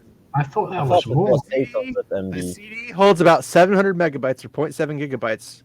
A 1 terabyte drive holds 1,000 gigabytes. That amounts to 1,428 CDs if they were 100%. Wow, I didn't know CDs were that shit. Seriously? Why? They came out with Blu-ray, dude.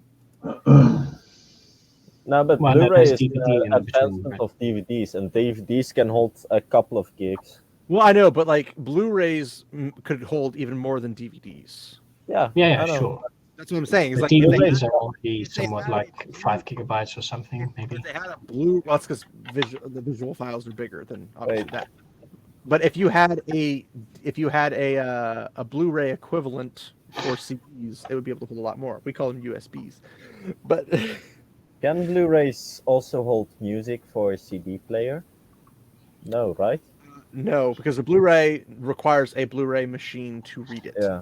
Mhm. Same like you have like back in the day. Remember they had DVD video games like But computer you could hypothetically make a Blu-ray reading audio. It could play audio, but it would have to be on a Blu-ray player. Yeah. But- So, like back in the olden days when we had CDs and CD keys for games, if you guys Mhm. remember those, I have a whole Yeah. bunch of them over there, like a whole bunch. A whole bunch. I have like 5 copies of Battle for Middle-earth 1, and like 3 copies of Battle for Middle-earth 2, and Rise of the Witch King and everything. I got way too many. Then I have that doesn't include my digital copies either. I remember back in the day when you indeed had to switch out the Battlefield CDs. Middle-earth 1 had 4 discs to install the game. Damn, 4. Yeah, Most I I've come remember across. that as well. Battlefield Middle-earth 2 had like 8. No, Eight. my version of Battlefield Yeah. Middle-earth 2 had 1 disc. Well, I had the superior one because it's the older one. Yeah, you had version 1.0. I had Although version Anthology- 1.06. when Anthology came out, it reduced it to 1 disc. I don't know how they did it, or 1 or 2 discs, but they did. They did drop it down a bit. Yeah. But in terms of that type of stuff, that was the kind of like you had your CD, and then it went to.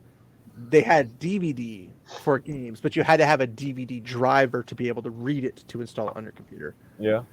It's the same thing. It's like a CD can be played on a DVD player or a Blu-ray player, but a DVD cannot be played on a regular CD player. It has to be a DVD player.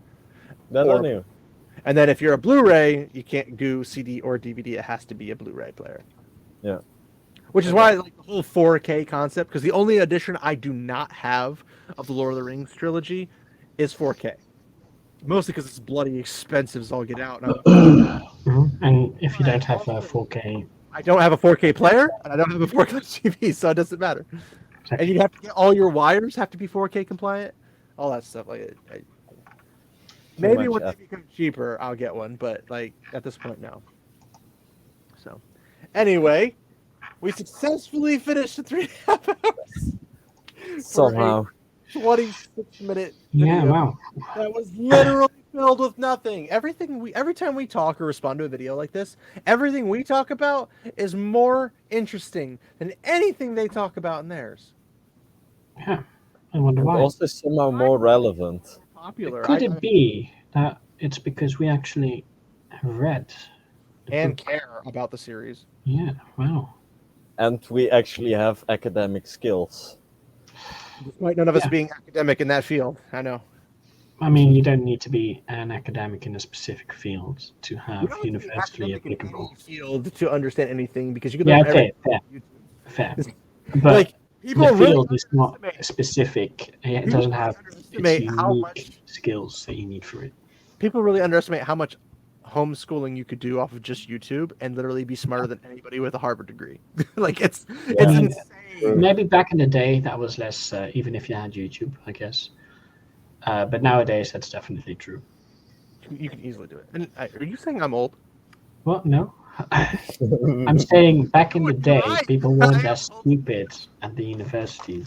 Well, yes, stupidity does come naturally to these people. I mean, who's stupid enough to go to a college, spend thousands of dollars, no, let's just say hundreds of thousands of dollars to get a degree, spend countless years of their life to learn something you could learn in like 1 or 2, just for a piece of paper? Hmm. I mean, I would literally go on YouTube, and if I could go back in the past, I'd go on YouTube, learn everything I could possibly Well, to be learn. fair, it depends mostly on what you study. There's literally everything, dude. Yeah, sure, everything's online, but lots of stuff is really difficult to find. Maybe. But, I mean, who'd be dumb enough to go in that field? Fair enough. But no, I would if I could go back in time, I would go back, Yeah.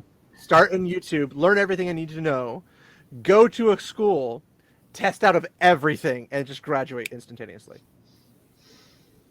Yeah. Fair. I Like, suppose. literally, make it the cheapest way I mean- possible to have the piece of paper if I really wanted that piece of paper. Maybe take a bit more time, like 2 years, to do it a bit more leisurely. Right. What? But that might just be me talking. Seriously, I don't know why this keeps moving. If you learn everything off of YouTube, you get all the information you need, and you go to school, instantaneously test out of everything, instantaneously come out with a thesis that you are. Are we talking what grade school? Like, is it like primary, middle, college, university, or what? Well, I'm referring to college, university type stuff. Okay, fair enough.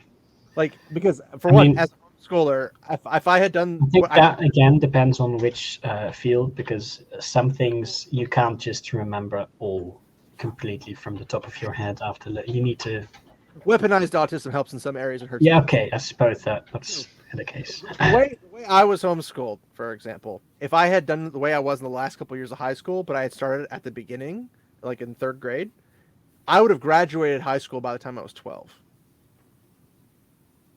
So if I graduated when I was 12, for one, I have years of time to spend enjoying life or whatever. But if I just was like hardcore, like I want to be really smart and do all this stuff, I could have gone on YouTube, learned all that stuff before I even get to college, had even my had basically my thesis or whatever field I was in that requires extra learning or whatever, had all that done. I could have had all my years understudy under somebody already accomplished and everything, and just basically go in, get everything signed off, walk out with the thing, and be like, look, you guys literally taught me nothing. I got my piece of paper, and you want me to pay you? I don't think so. Like, nothing you taught me. I'll pay for the piece of paper because that's what you gave me. I'll pay for the testing paper that you gave me because I did that. Everything else, I already knew all that stuff. Boom, I'm out of there before I even hit 16.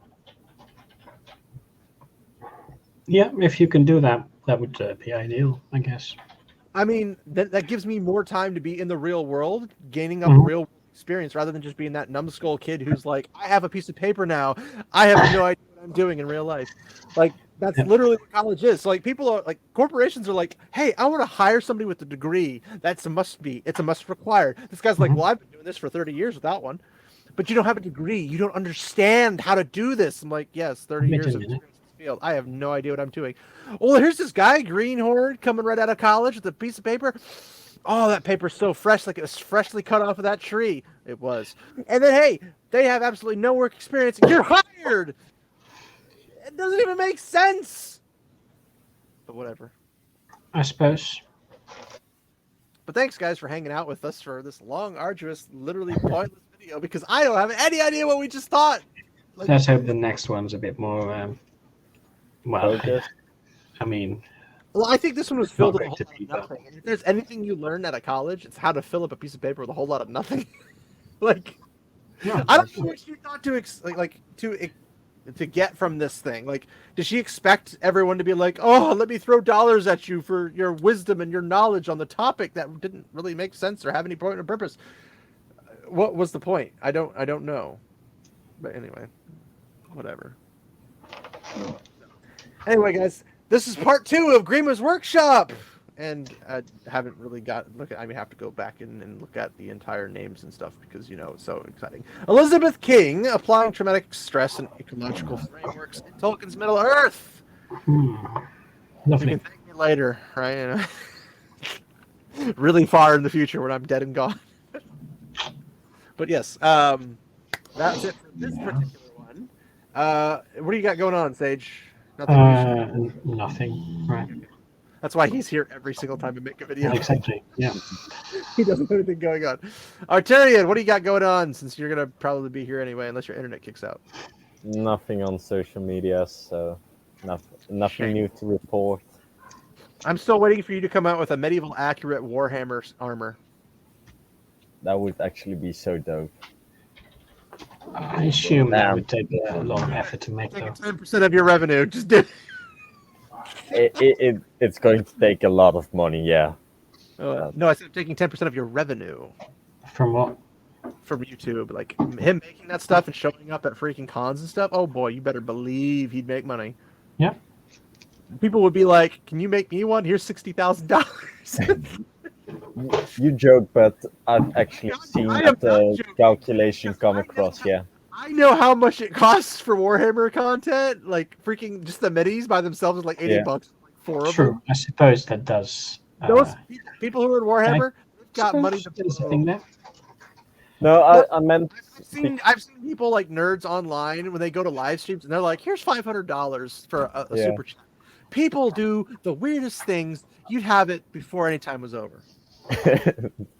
You could even make the original one out of freaking styrofoam, and they'd throw money at you. And you could like, actually make a legitimate rendition of it in actual like plate Yeah, version. and then you give the styrofoam version to the guy we paid, or so you First make the first edition. one out of styrofoam, Yes. and then someone pays you a lot, and then you just give the styrofoam version while you keep the actual good one. Basically, yes. Because I mean, it's possible, I guess, but that would take a lot of free time. But Archie's got all the free time in the world. He doesn't do anything besides sit in his little tiny studio house area.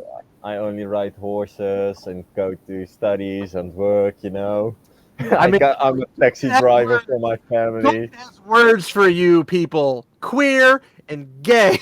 Happy and strange, definitely.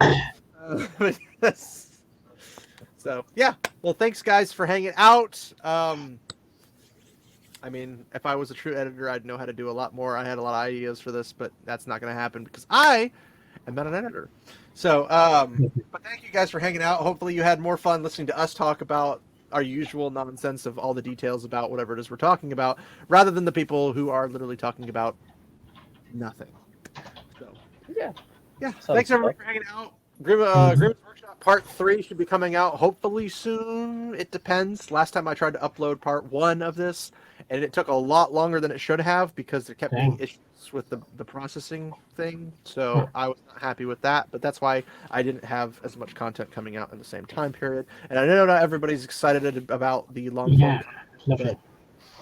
You know what? Do you have already decided which is the next video to do? Or I'm not telling you because I don't want you to watch it. no, that's fair. I want you to be miserable. I mean, I'm not going to watch them anyway, I'm right? not Let's even be honest. watching it. I'm literally like, I just know what's going to happen because it's. I mean, it's super predictable, yeah. It's highly predictable. So, but yeah, we'll have the next one. I'm sure you guys will enjoy the misery that we have to go through. That's probably more entertaining than anything else about this video, besides our other lore stuff. But yeah, thanks for hanging out. And remember, my friends, walk in the light. Indeed. Farewell.